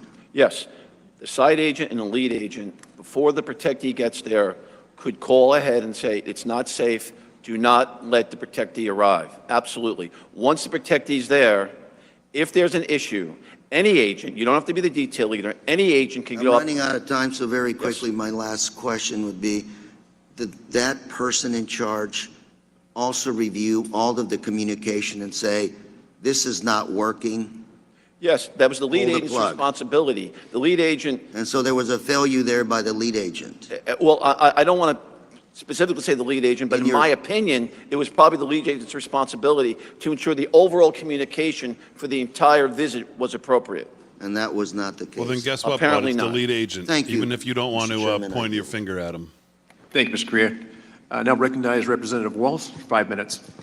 Thank you, Mr. Chairman, and I think I share everyone's condolences for the Compatore family, for the Copenhaver family, for the Dutch family that are dead and suffering because of these failures. And thank you all for your service. Every day you wake up and put that badge on to keep us safe. We appreciate you and we have your back. And I just want to let you know, as a veteran, when we come home, we depend on all of you, and I just can't thank you enough. Commander Lenz, Lieutenant Harrell, I want to take a step back again, back to the planning. And really the threat profile that President Trump is facing that is unprecedented in modern American history. Commander Lenz, Lieutenant Harrell, were you made aware that Iran has ongoing assassination plots against President Trump that are active and ongoing right now as we speak, including to the run-up? No. To July 13th? I am not aware. Was it ever discussed with you that an Iranian operative has transited Venezuela and was in the United States, according to FBI public notice made in March, recruiting hitmen to kill President Trump? It was not.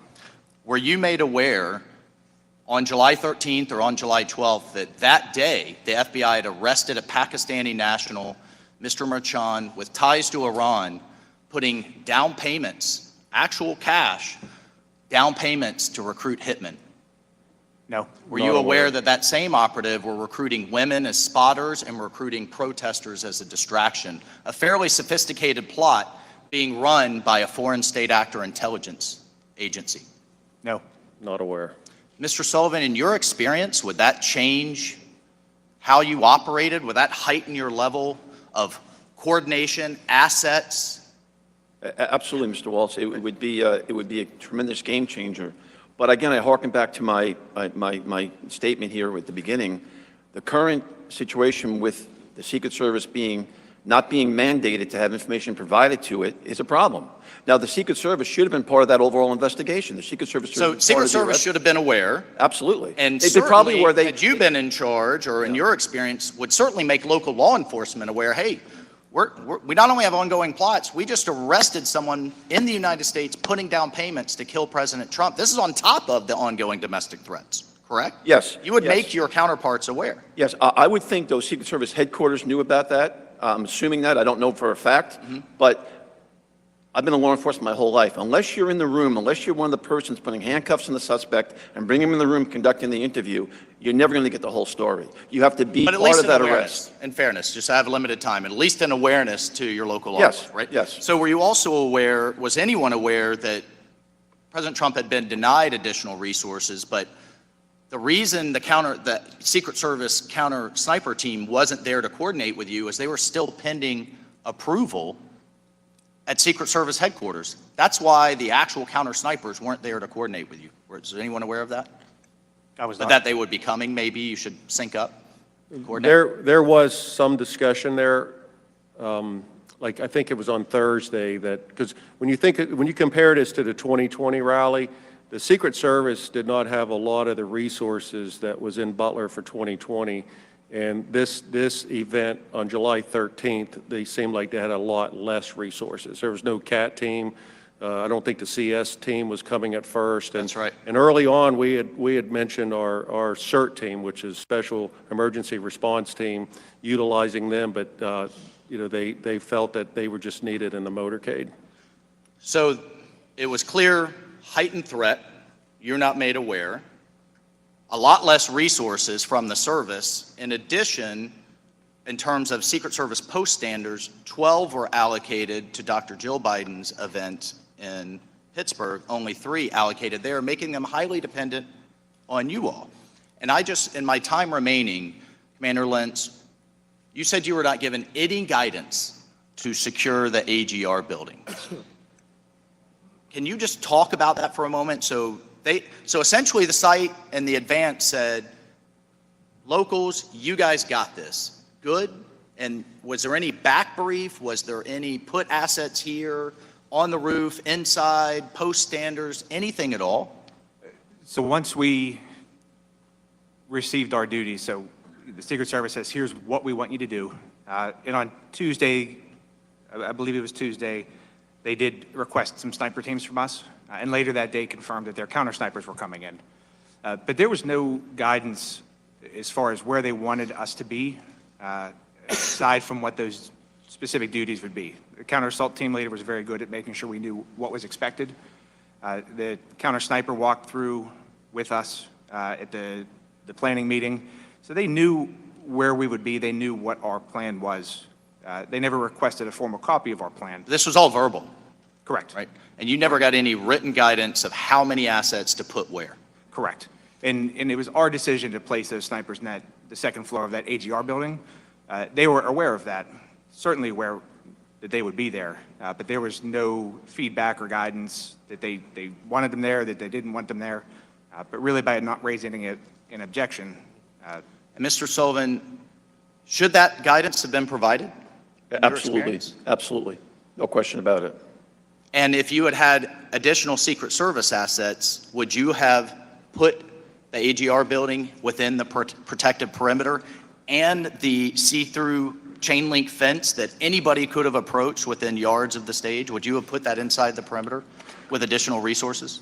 With additional resources, you could probably put that building inside the perimeter, but from my understanding, with the resources they had, the decision was made to put that building outside the perimeter, but it still could have been secured with post standards to prevent someone from getting on the roof. So this was a lack of resources decision from Secret Service headquarters.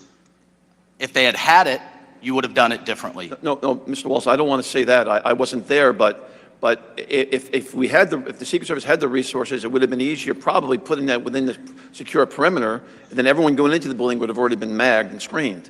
But, I mean, you have to take that on a case-by-case basis. Every site's different. But at this point, you could go up to that fence without being magged or screened. Yes. That's correct. Thank you, sir. Thank you, Mr. Chairman. Yes, thank you. Ms. Dean, you're recognized for 5 minutes. Thank you, Mr. Chairman, and I want to thank all of you for coming and being willing to assist us in trying to get at the facts of what happened, what went right, what went wrong. And I offer you my thanks for your service to community and to country, but I also want to say I'm sympathetic to your losses that day and the stress and trauma that it put on you and the entire community. I had the opportunity, I'm going to ask that the map be brought up. I and many others on this panel had the opportunity to do a site visit at Butler. Is that okay? Thank you. Oh, I'm sorry, you don't have to hold it. Excuse me 1 second. Where's AGR? Right here. And what struck me, and I think most of us, was the proximity of the place, how close everything was as we walked into that field and looked where the stage would have been and just look to our left, the double fence line, very open double fence line, and then these buildings. So I'm going to start with you, Officer Plasko. And again, I thank you for your service to our country and, of course, to the community that week and that day and continuing. Officer Plasko, this set of buildings at the top here, there are adjoined buildings, there's a separate building, there's a parking lot, there's a wooded area. What we see at the top, is that the AGR complex? Yes. Okay. How far are the AGR buildings from the red barns behind the stage, which I don't think are shown here? Red barns were here. They are approximately 130 yards. 130 yards. Okay. Is it your understanding that the AGR complex was left out of the secure perimeter by Secret Service and the plans in the rally, outside of that which was established by Secret Service? Yes, that was our understanding of it. You said, well, I know you were on the ground on the 13th in a patrol capacity, and your thoughtfulness of moving in so quickly is admirable to me. But you were there at the planning 2 days earlier, is that correct? Yes. On the 11th? Is it true that within minutes of joining the walkthrough on the morning of the 11th, you shared your concerns about AGR complex not being secure? Again, here's the top where Crooks was positioned and dies, and shoots from and dies. You shared your concerns about AGR complex. With whom and what did you say? I did share my concerns with the agents, from my understanding, that were in charge of the site that day. I explained to them that the snipers inside that building were overwatching the venue itself, and that the whole area, specifically the whole area coming leading up from the water tower, we had no vantage point from. We could see part of the building that Crooks was on, but we had no access in that, or line of sight, I should say, to that area. And I asked the Secret Service members that we do not have the additional manpower to post anybody there, and I requested additional people to be posted there so there would be no access to those grounds. And what response did you get? That they would take care of it. They would take care of it? Yes. And did you think that meant they would put it within their secured perimeter? Whether they put it within their secure perimeter or they posted bodies, actual people there, that was my expectation of what was going to happen. And I want to point out, for the benefit of those who haven't been there, this is a fence line for the AGR property, is that correct? And it's a chain link fence, Yes. so you can see through it. Yes. And this property, AGR property parking lot, was not locked down. People could walk in and did walk in, Yes. including Mr. Crooks. This is another chain link fence, I believe, with just the grassy perimeter. Yes. Did they say anything about posting an agent or blocking, making opaque that fence line or both fence lines? So we were told that they were going to post a opaque fencing along the line. In the military, I called it sniper fencing, but it's an opaque fencing that you can't see it. It's a green fence that what I know it to be, that all the way around the outside of the perimeter. Mr. Lieutenant Harold, can you talk about whether or not there was a discussion about posting vehicles along either of those fence lines? Farm vehicles, trucks, buses? On Thursday, or even on Tuesday and Thursday, there was discussion about farm equipment that they were going to post. It was the campaign that was going to post farm equipment. And at one point, it was along the pond side of the stage, and then they were discussing about putting some farm equipment up above between the stage and the AGR building. So there was also a contact that was provided to the campaign about a resource that would be able to provide additional equipment to banners, trailers, some of the same equipment that was utilized in the 2020 rally. And so I had put the campaign in contact with this individual, so if they needed additional equipment along that fence line. And then there was also some discussion about, I think it was like I guess you would say a jumbotron or something, like there was supposed to be a screen of some sort, you know, like blocking that area a little bit better. Saturday morning when we showed up, I think there was one combine that was between the AGR building and the stage, and there was a few additional tractors that was on the opposite side, on the pond side of the farm show there from the stage. And Commander Lentz and Mr. Blasco, when Secret Service arrived, did anybody say to you all, well, we're missing some of the stuff we thought was going to be here, to block that line of sight? When I arrived the day of the rally, I actually did not speak to anybody from the Secret Service until I had to make a phone call to the Secret Service specific to a possible threat that the 911 center received. I thank you. I recognize I've gone over, Mr. Chairman. Thank you. Again, I'll just go to thank you for your service, and it is stunning, the proximity of that rooftop and all of that property. So thank you. Thank you, Ms. Dean. Mr. Fallon, you're recognized for 5 minutes. Thank you, Mr. Chairman. Lieutenant Harold, how long is the academy that you attended to become a Pennsylvania State Trooper? Approximately 6 months. And during that 6 months, how much time was spent on personal protection training or providing security at political rallies?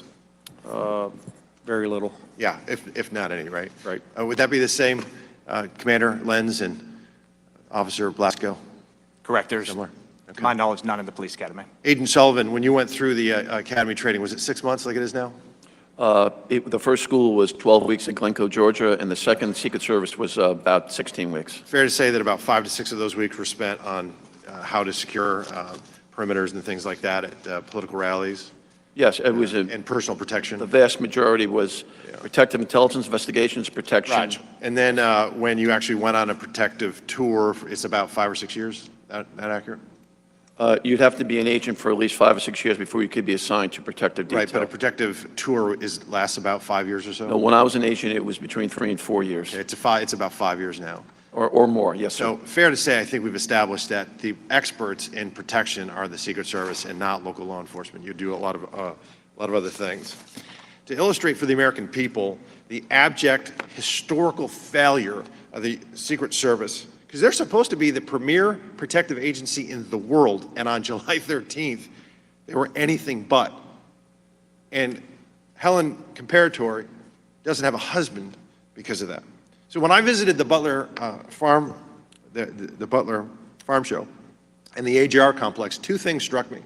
The absolute, that proximity of the AGR building to where the stage was where President Trump was speaking. And also, when you're on the other side of that very limp chain link fence, how much, I'm shocked as to how many people were milling about that didn't go through any magnetometers or any security checks.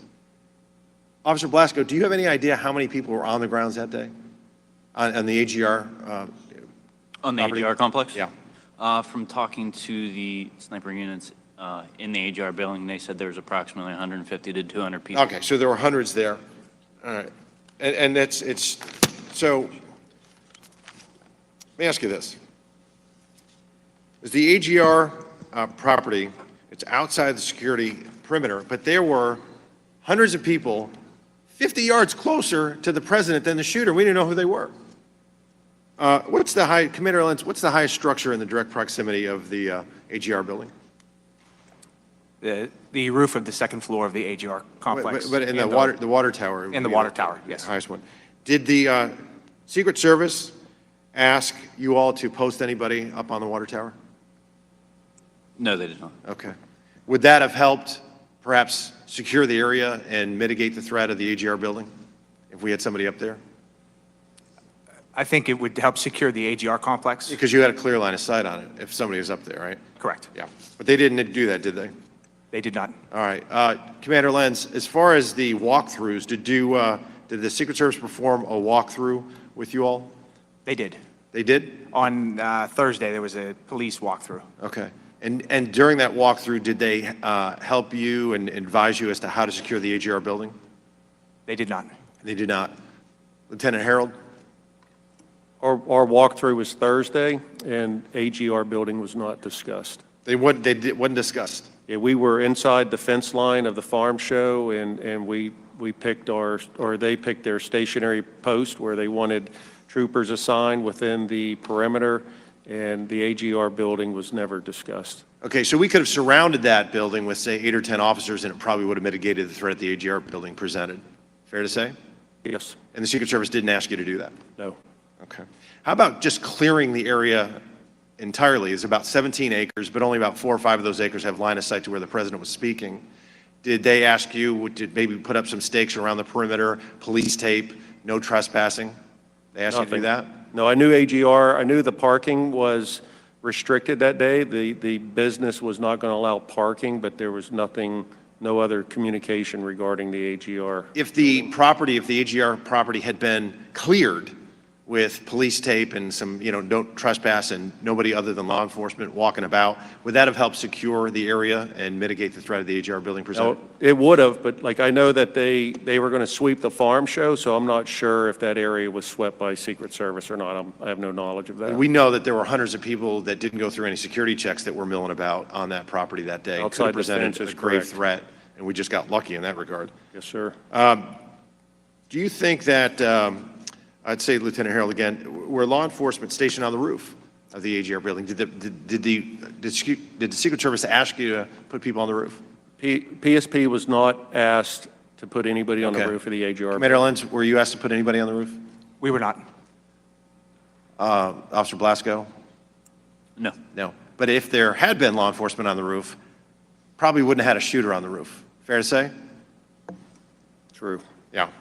How about drones?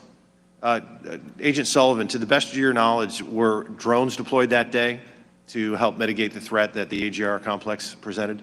Mr. Fallon, having not been there, it's my understanding they weren't. The Secret Service had some technical issues with the drone. That's my understanding from public knowledge.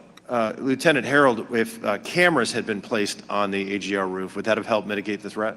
That would have. Where the Secret Service didn't place any cameras to your knowledge, did they? Not aware of any cameras on the roof of the AGR building.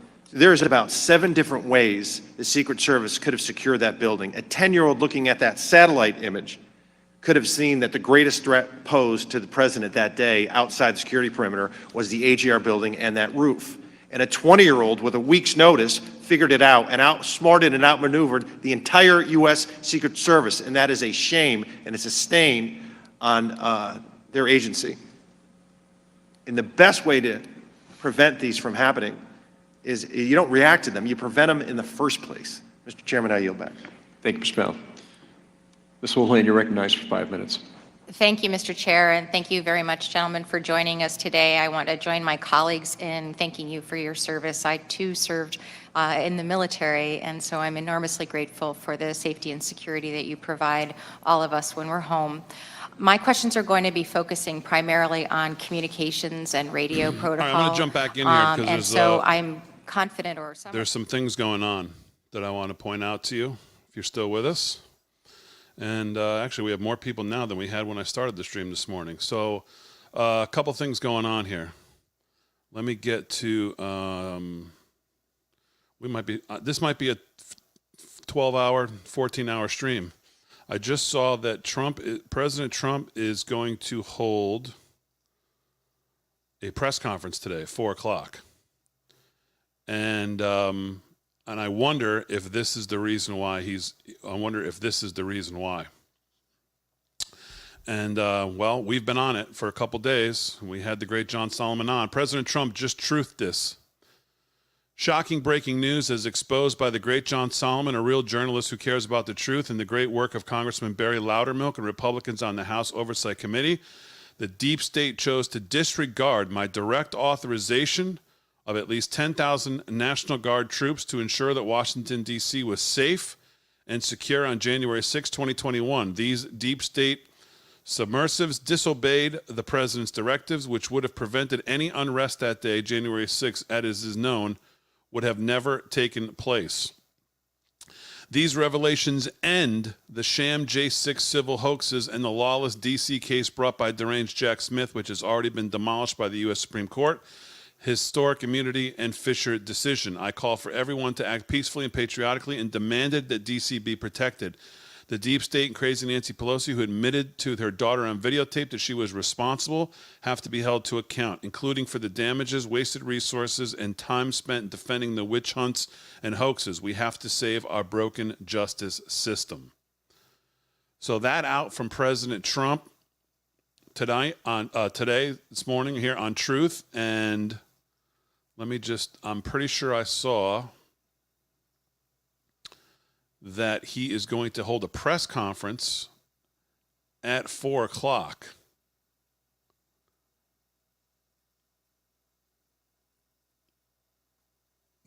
Wait a minute, what? Nathan Wade is missing?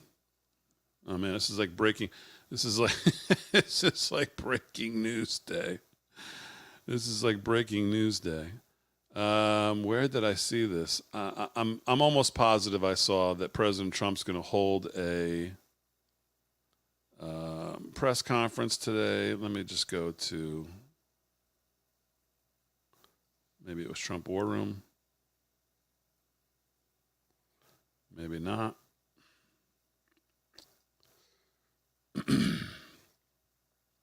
Trust me when I tell you I saw it. Trump is going to hold a press conference today, so obviously I'll be streaming that as well. I believe it's 4 o'clock.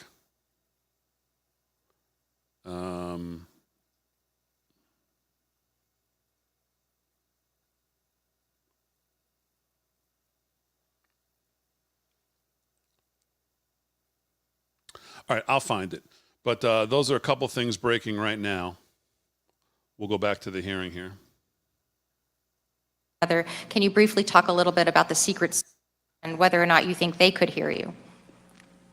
I do not believe they could hear us at all. They did not have a radio from us, and we did not have a radio from them.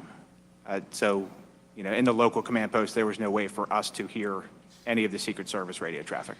So for those of us who are of a certain age, I was in my early mid-20s during September 11th. This was almost exactly what I remember being the problem in terms of responding to September 11th, that there were all kinds of really well-intentioned, very well-trained people, but none of whom could hear one another or communicate with one another. It feels as though we haven't made a whole lot of progress on that. In your view, what would have been a better way to have this?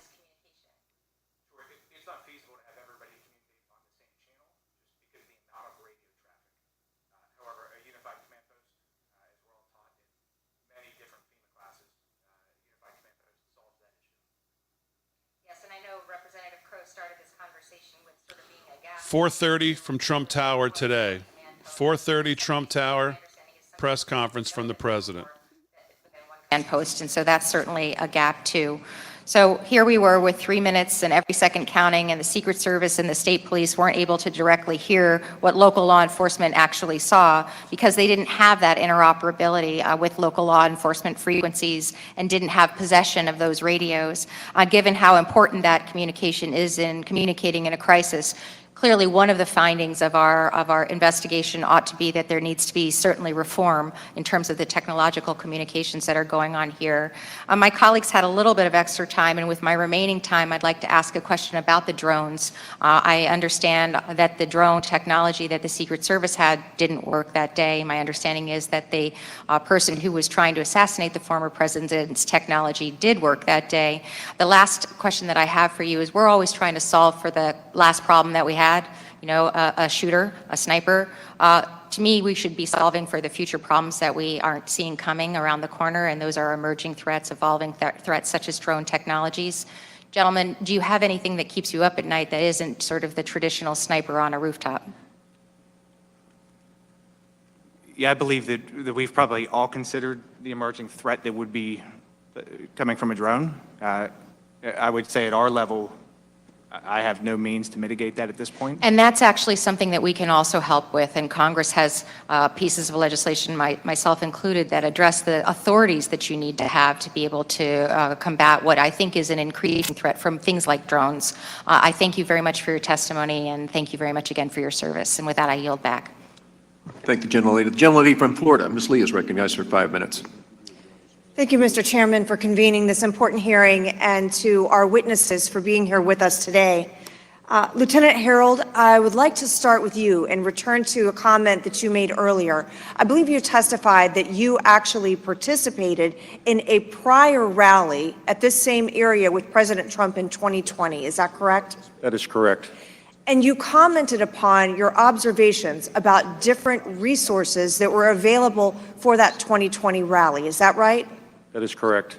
Would you please describe for us some of the differences you saw in the level of protection and the level of resources that were afforded to President Trump in 2020 that were not part of the rally in 2024? Well, first, it was the site. It was an airport that's located about 20 minutes south of the farm show. So it was an airport. It's completely fenced in. It's a restricted area. The night before, we picked up the motorcade and delivered the motorcade, I guess, or escorted it back to the airfield, and we parked it in the hangars there, and everything was secured. But there was no, I guess, the foot traffic. There's nobody walking through an airfield. You know, it's all fenced in. It's restricted. But it seemed like there was more resources that were present for the 2020 rally compared to the one here just 75 days ago. So when you think of like the level of security then, like what was changed now? Like why did we have less resources from the Secret Service on July 13th? In your observation, did it appear that there were a greater number of Secret Service agents involved in the 2020 rally? There definitely was, but it could have been because of the motorcade too. Like that, I mean, it was former President Donald J. Trump was the president then, so it seemed like there was more assets, resources, the motorcade, there was definitely more security at the airfield at the Butler airport compared to the Butler Farm Show. And Mr. Sullivan, I'd like to return to you for a moment. You testified earlier about very extensive and very specific training you received as a Secret Service agent before being put on a protective detail. Is that correct? Yes, ma'am, that's correct. And I believe your testimony was that in addition to specific law enforcement training, you spent years in preparation and training before you actually were on that particular service. Yes, Ms. Lee, that's correct. Now, other federal agents who may be brought in to supplement Secret Service in a rally such as this, do they receive that kind of training? No.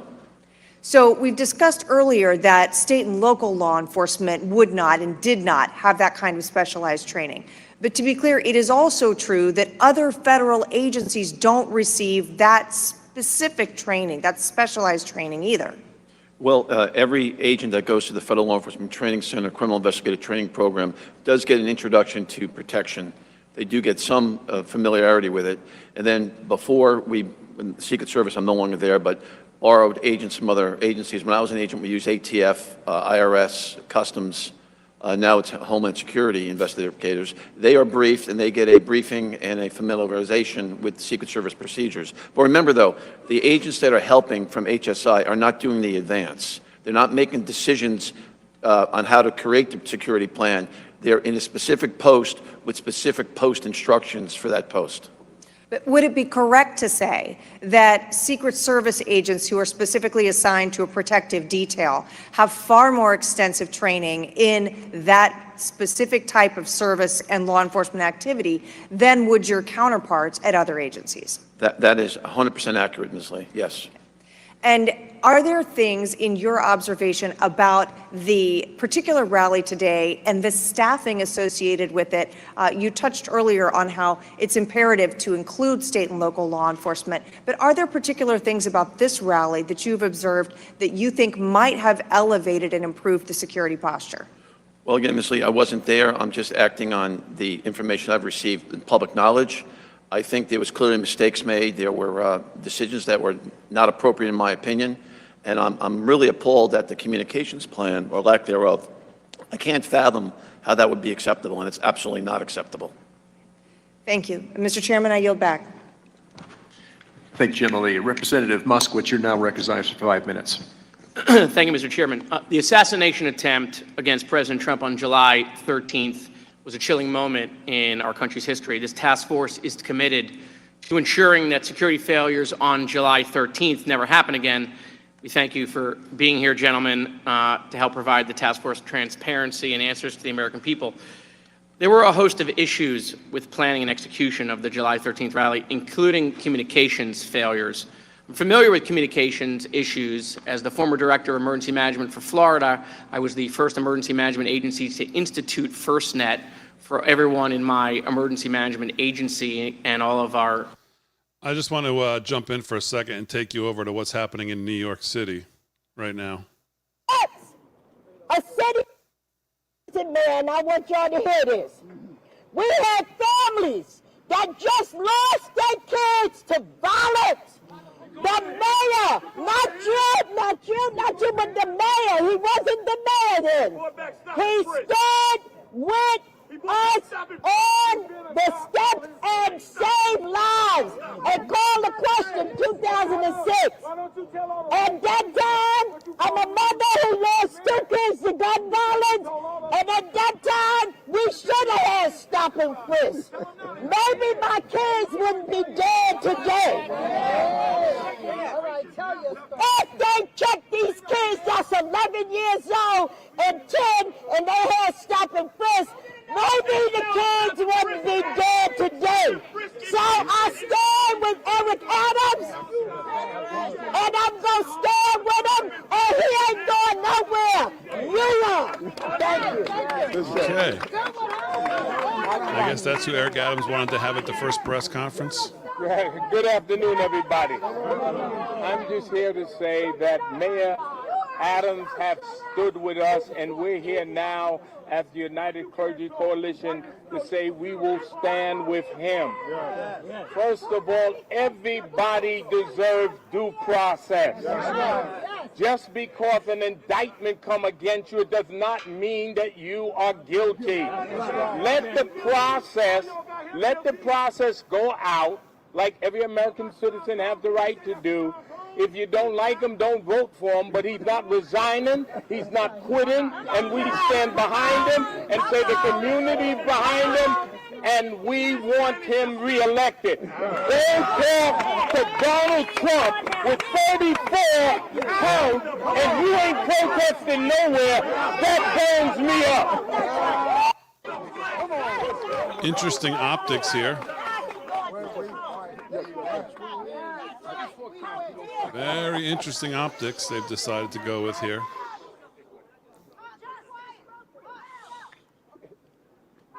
How are you? Good to see you. Yeah. Is the mayor going to speak, or has he already spoken? Or oh, I guess they decided they didn't want to hear from him. Are you kidding me? All right, we'll go back to this. Very large crowd. If I can get another feed of what's going on at the mayor's press conference, I'll bring you back to it. So much. At the 2020 rally, there was actually a FirstNet truck, I believe, that had been driven there and deployed as an additional cell tower. And I do not believe that occurred at this rally. But it does seem that the FirstNet is a very good option to make sure we have cell phone capabilities. Right, so I just want to think about it, right? So the 9/11 Commission recognized this in 2001. We created a solution. All right, let me bring you back here.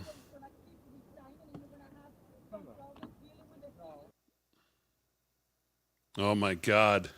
People fail to properly realize that we have over 300,000 dedicated employees. Over 300,000. Those who decided to transition and do some This is the best audio they could come up with. Told me ahead of time they were going to do that. But we have an amazing, All right. incredible team of dedicated. I'll bring you back over here. Candidate of choice and come home. By the way, parents should have the right to send their kids to school in this country, right, and for them to come home as well. Mr. Chairman, I yield back. Thank you. I thank the gentleman. Now recognize the Chairman of Homeland Security, Chairman Green. 5 minutes. Thank you, Mr. Chairman, and thank you and the ranking member for your leadership on setting up this hearing today in this investigation, and thank you to the witnesses. Colonel Christopher Paris, I think the commander of the overall Pennsylvania State Police, testified before the Committee on Homeland Security a few weeks after the events in Butler and a few weeks before this task force was formed, that a photo was taken of the shooter with a rangefinder actually actively ranging the podium. He further testified that that image was texted to a PSP officer in the control center and showed to the U.S. Secret Service approximately 10 minutes before President Trump took the stage. Can you, Lieutenant Harold, confirm that that testimony is accurate? When you look at the drip, drip, drip of information, when you look at our cooperation, our attempts to sit down and cooperate, when you look at what has taken place, there's been a narrative of giving the appearance that there was something improper that's done and it was just wrong. No, well, I think we should ask again, as I stated earlier. We should ask those who are conducting this investigation. We should ask them who gave the directive to carry out what we have witnessed over the last 10 months. Right. Over the last 10 months, you knew information before my attorneys knew information over the last 10 months. You reported that there was an indictment before my attorneys knew that there was an indictment. Over the last 10 months, this has happened over and over again, and this is not how our system of justice should operate. You support law enforcement. Yeah. You support the feds. Yes, go ahead, sir. Yes. Mayor, the indictment has been unsealed. Now we know the federal government is looking into your campaign and supposed, influence. By the way, while this person's asking the questions, I don't know, so I'm just giving you what I see on social media, but a lot of the response to now the unsealed indictment, like this one, is Eric Adams' charges have been unsealed. The most pro-Israel big city mayor received a luxury international travel from a Turkish government official. I think I did. I think we when should you remember ask that the Hillary federal, funded the Steele dossier, Hunter Biden took millions of dollars. Adams went on a trip to Turkey. Right, political witch hunt. You know, I have ran many campaigns. I have been part of many campaigns. And the scrutiny of those campaigns always revealed the same thing. I follow the rules. I follow the law. I do not do anything that's going to participate in illegal campaign activity, and I will not do that. And I've instructed, not only in writing, but in verbal conversation to the team, we do not participate in straw donors. We do not participate in foreign donors. We know what those rules are, and we comply with those rules. And I think that my attorneys are going to reveal that as we move forward. Mayor, who is your point person dealing with major city businesses? You deal with this. That's number one. And number two, is there any circumstance by which you would resign? No, listen, I'm here. I was elected by the people of this city, over 700,000 strong. Absolutely. And this is a city that is extremely resilient. This is a city that we have gone through some difficult and hard times, and we're going to continue to move forward as a city. And that's what that's shown. I think the narrative here that's missing, 10 months ago when my phones were removed, we have not gone backwards. We have not stood still. We showed how we operate during difficult times. And when you say who's the point person that's going to deal with business communities, who's going to deal with the business of running the city, the point person is Eric Adams. I'm the mayor of the city of New York. And I have a competent team, of deputy mayors, a competent team of people who are going to continue to lead forward. And we're excited about that. Okay, go ahead, Katie. Yeah. Say this is retaliation for speaking out against the migrant crisis, but according to the indictment, it dates back to your 2021 campaign, the name of co-conspirator. You said you deleted messages from. I mean, the allegations seem to go along with what we've been reporting for at least a year, almost a year. What do you say to that? I mean, you said you traveled to these countries. Do you deny that you took any kickbacks from these countries? Do you deny that you intervened on behalf of what is your question? Yeah, that's an elaborate question.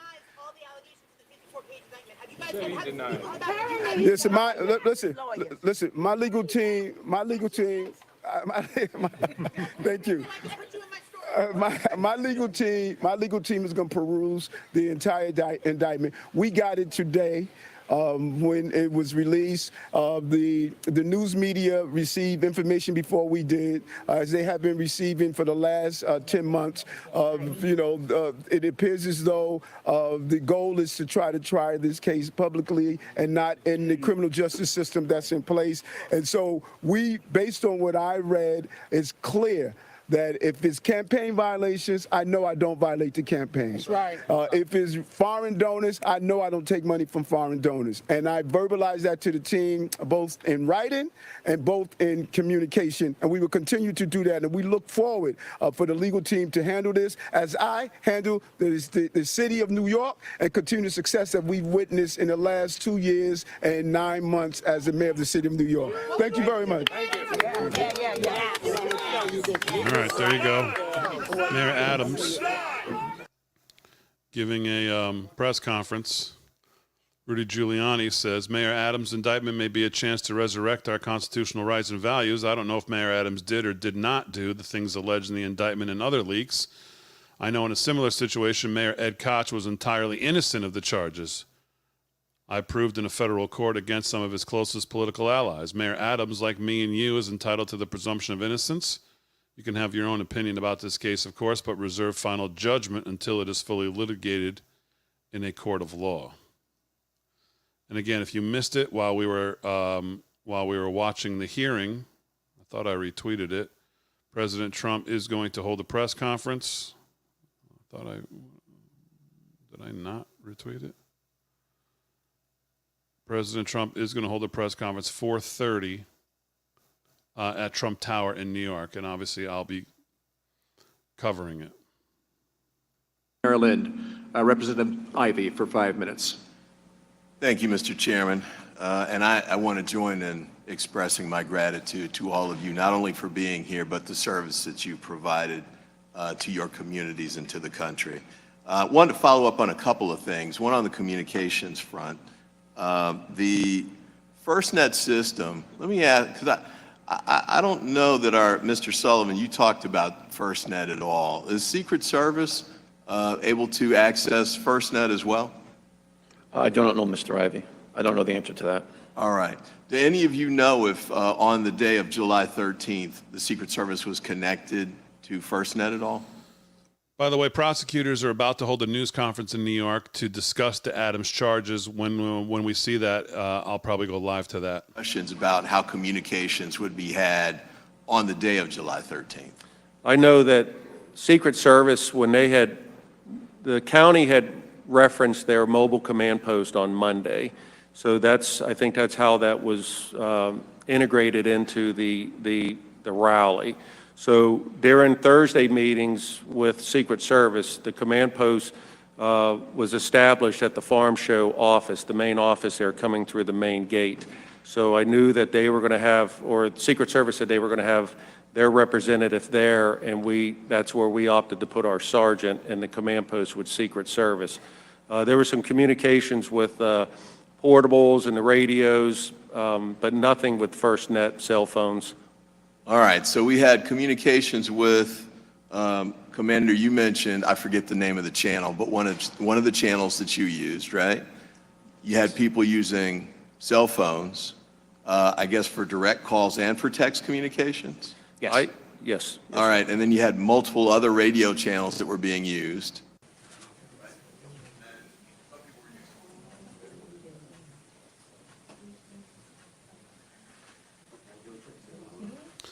All right, this is live over at what's going to be an unsealing and about the charges against the New York City mayor.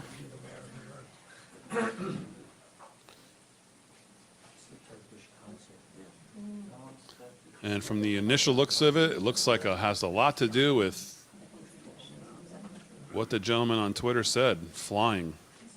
Free upgrade, free business class, free upgrade, free upgrade.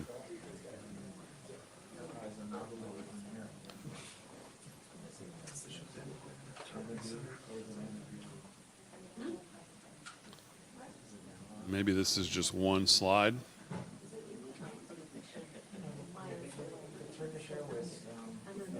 Every one of these is about a flight.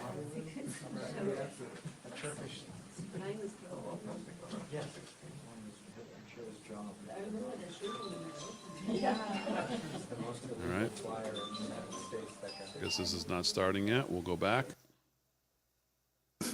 You know, on a roof with a gun, a potential threat to the former president, you don't want to send an email, you want to let them know immediately, right? Correct. And we did have a phone list for the different agents.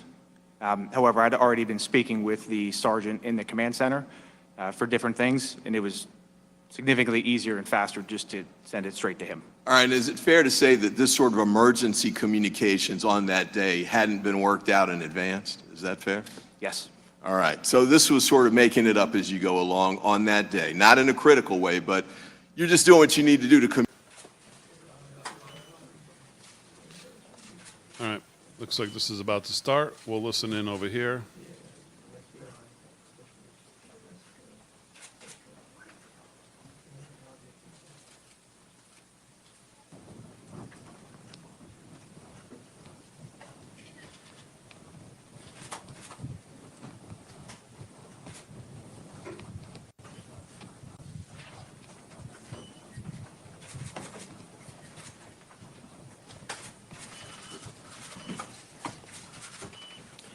Good morning, everyone.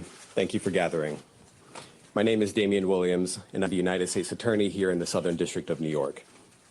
Today, we are announcing campaign finance, bribery, and conspiracy charges against Eric Adams, the mayor of New York City.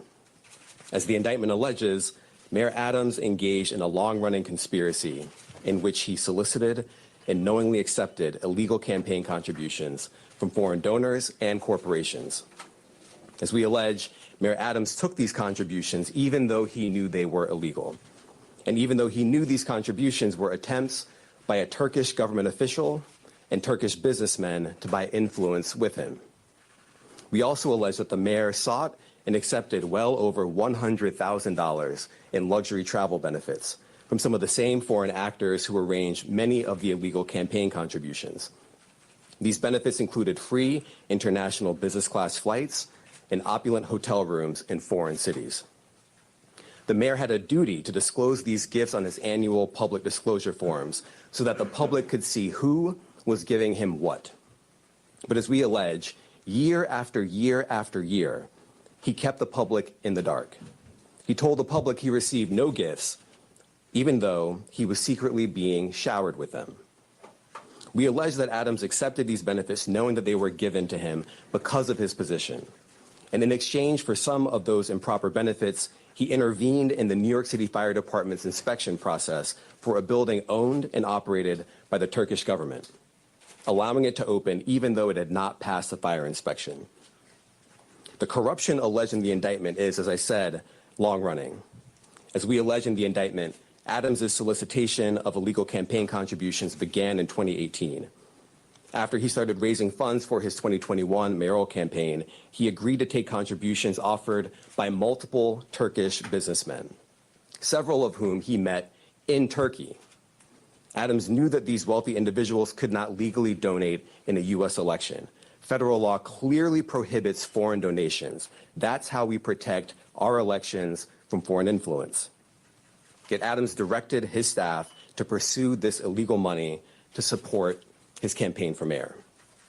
And as we allege, Adams continued to pursue foreign money in secret well into 2021.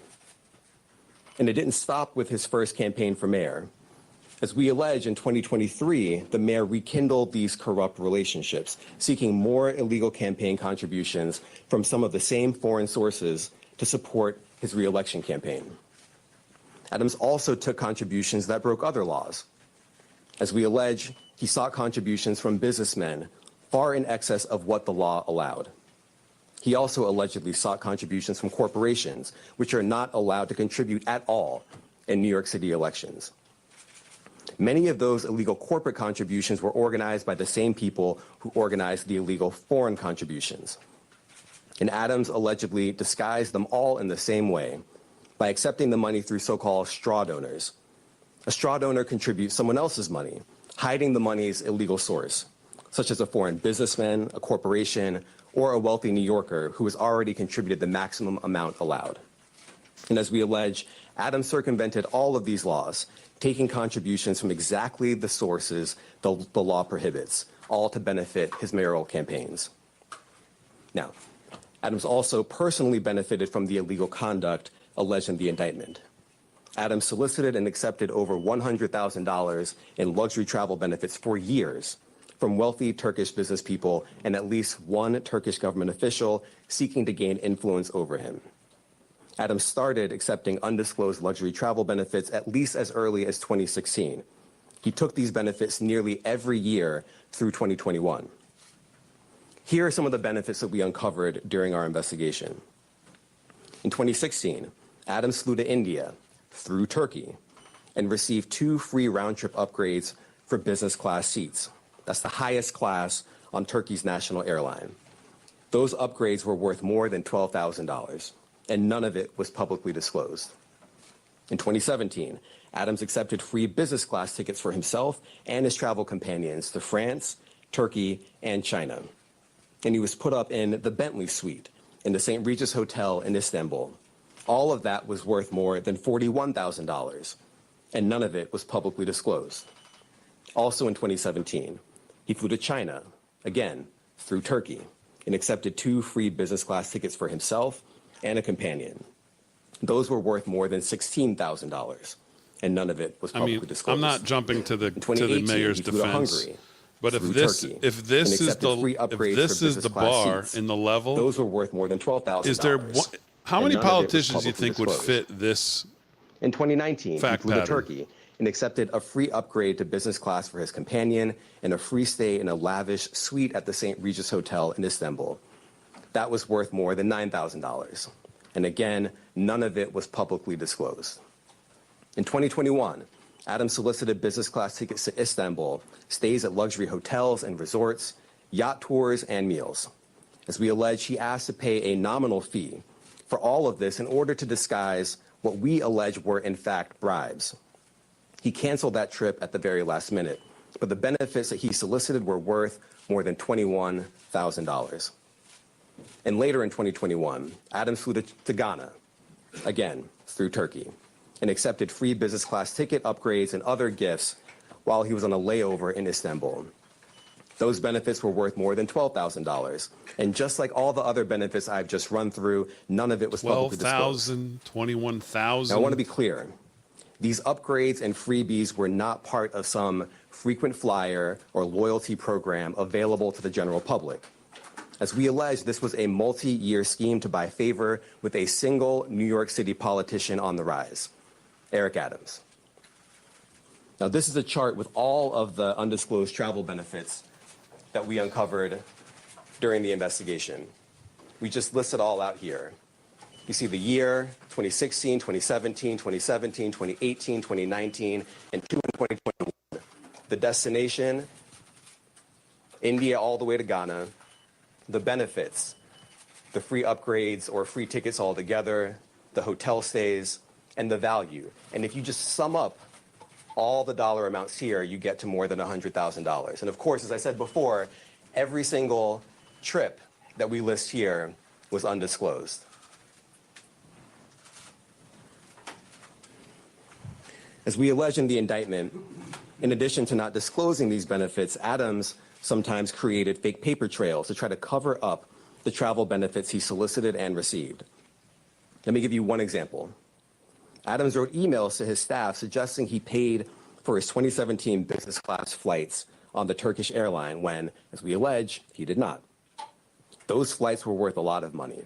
Just one ticket alone cost more than $10,000. But months after taking the flights, Adams wrote an email to a staff member and told the staff member that he had left cash in her desk drawer and that she should send the money to the Turkish airline to pay for a trip he had already taken. As the indictment makes clear, that's just a clumsy cover-up. Now, just because Adams received benefits for free, that doesn't mean that there weren't strings attached. As we allege, a particular Turkish government official behind many of the benefits Adams sought and accepted gave Adams all these things to gain influence over him. We allege that Adams knew that and took the benefits anyway. We allege that when the Turkish government official needed him, Adams also took corrupt official action in exchange for some of the luxury travel benefits. In 2021, the Turkish government official was trying to open a brand new high-rise building in Manhattan that would house Turkey's consulate. There was significant time pressure because the Turkish official desperately needed the building to be open in time for a visit from Turkey's president. This building was important to the Turkish official, and it was important to Turkey. But the FDNY's fire safety professionals wouldn't let the building open because the building hadn't passed an inspection. And not just that. Some of the people at the FDNY thought the building had so many issues and defects that the building was not safe to occupy. So the Turkish official sent word to Adams that it was, quote, his turn, unquote. I mean, what are we listening to here? As DC Drano on Twitter said, if Eric Adams has been charged with 5 different federal crimes, mostly related to soliciting and receiving foreign campaign money, just wait until a Trump DOJ starts digging into Act Blue money laundering. Precedent has now been set. And as we explained in the indictment, just days after Adams held up his end of the bargain, he went right back to soliciting more travel benefits from the Turkish airline. Now, I want to make 3 things crystal clear. First, the conduct alleged in the indictment, the foreign money, the corporate money, the bribery, the years of concealment, is a grave breach of the public's trust. Public office is a privilege. We allege that Mayor Adams abused that privilege and broke the law. Laws that are designed to ensure that officials like him serve the people, not the highest bidder, not a foreign bidder, and certainly not a foreign power. These are bright red lines, and we allege that the mayor crossed them again and again for years. That is the only reason we are here today. Second, this investigation continues. We continue to dig, and we will hold more people accountable. And I encourage anyone with information to come forward and to do so before it is too late. And third, the Southern District of New York remains committed to rooting out corruption without fear or favor and without regard to partisan politics. We are not focused on the right or the left. We are focused only on right and wrong. That is our duty, and we will fulfill it. Now, today's charges are the product of a tremendous partnership. I want to thank our partners at FBI and the New York City Department of Investigation who have been with us every step of the way. And finally, I want to commend the outstanding career prosecutors from SDNY who are handling this case. Celia Cohen, Andrew Rohrbach, Hagen Scotton. Goldschmidt, you stated, sir, and I know you're doing your best. You performed the autopsy. I've observed your work. I think it was very professional work, in my opinion. You stated that there was only one bullet wound. I accept that you had only one observable bullet wound. Are you there, doctor? Yes, I am. Thank you very much.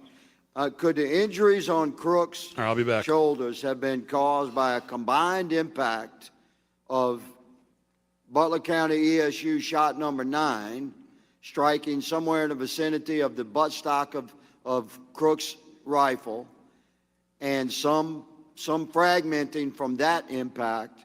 Could the injuries on Crook's shoulder have been caused by a combination of shot number 9 and shot number 10? Is that possible? No, I don't believe so. You don't believe it's possible. Does that mean it's possible? No, it's not possible. It's not possible. So I respect your testimony, but how would you determine if you removed only one fragment of a bullet? The FBI recovered no other bullets, that's our understanding, no other projectiles other than the partial projectile that you recovered from his shoulder. So you don't know where shot number 9 went, did you, doctor? Correct. Okay. So is it not possible, you're saying it's not possible that shot number 9 went all the way through Crook's, and you had no way of knowing that because it was in the same wound that was further affected by shot number 10.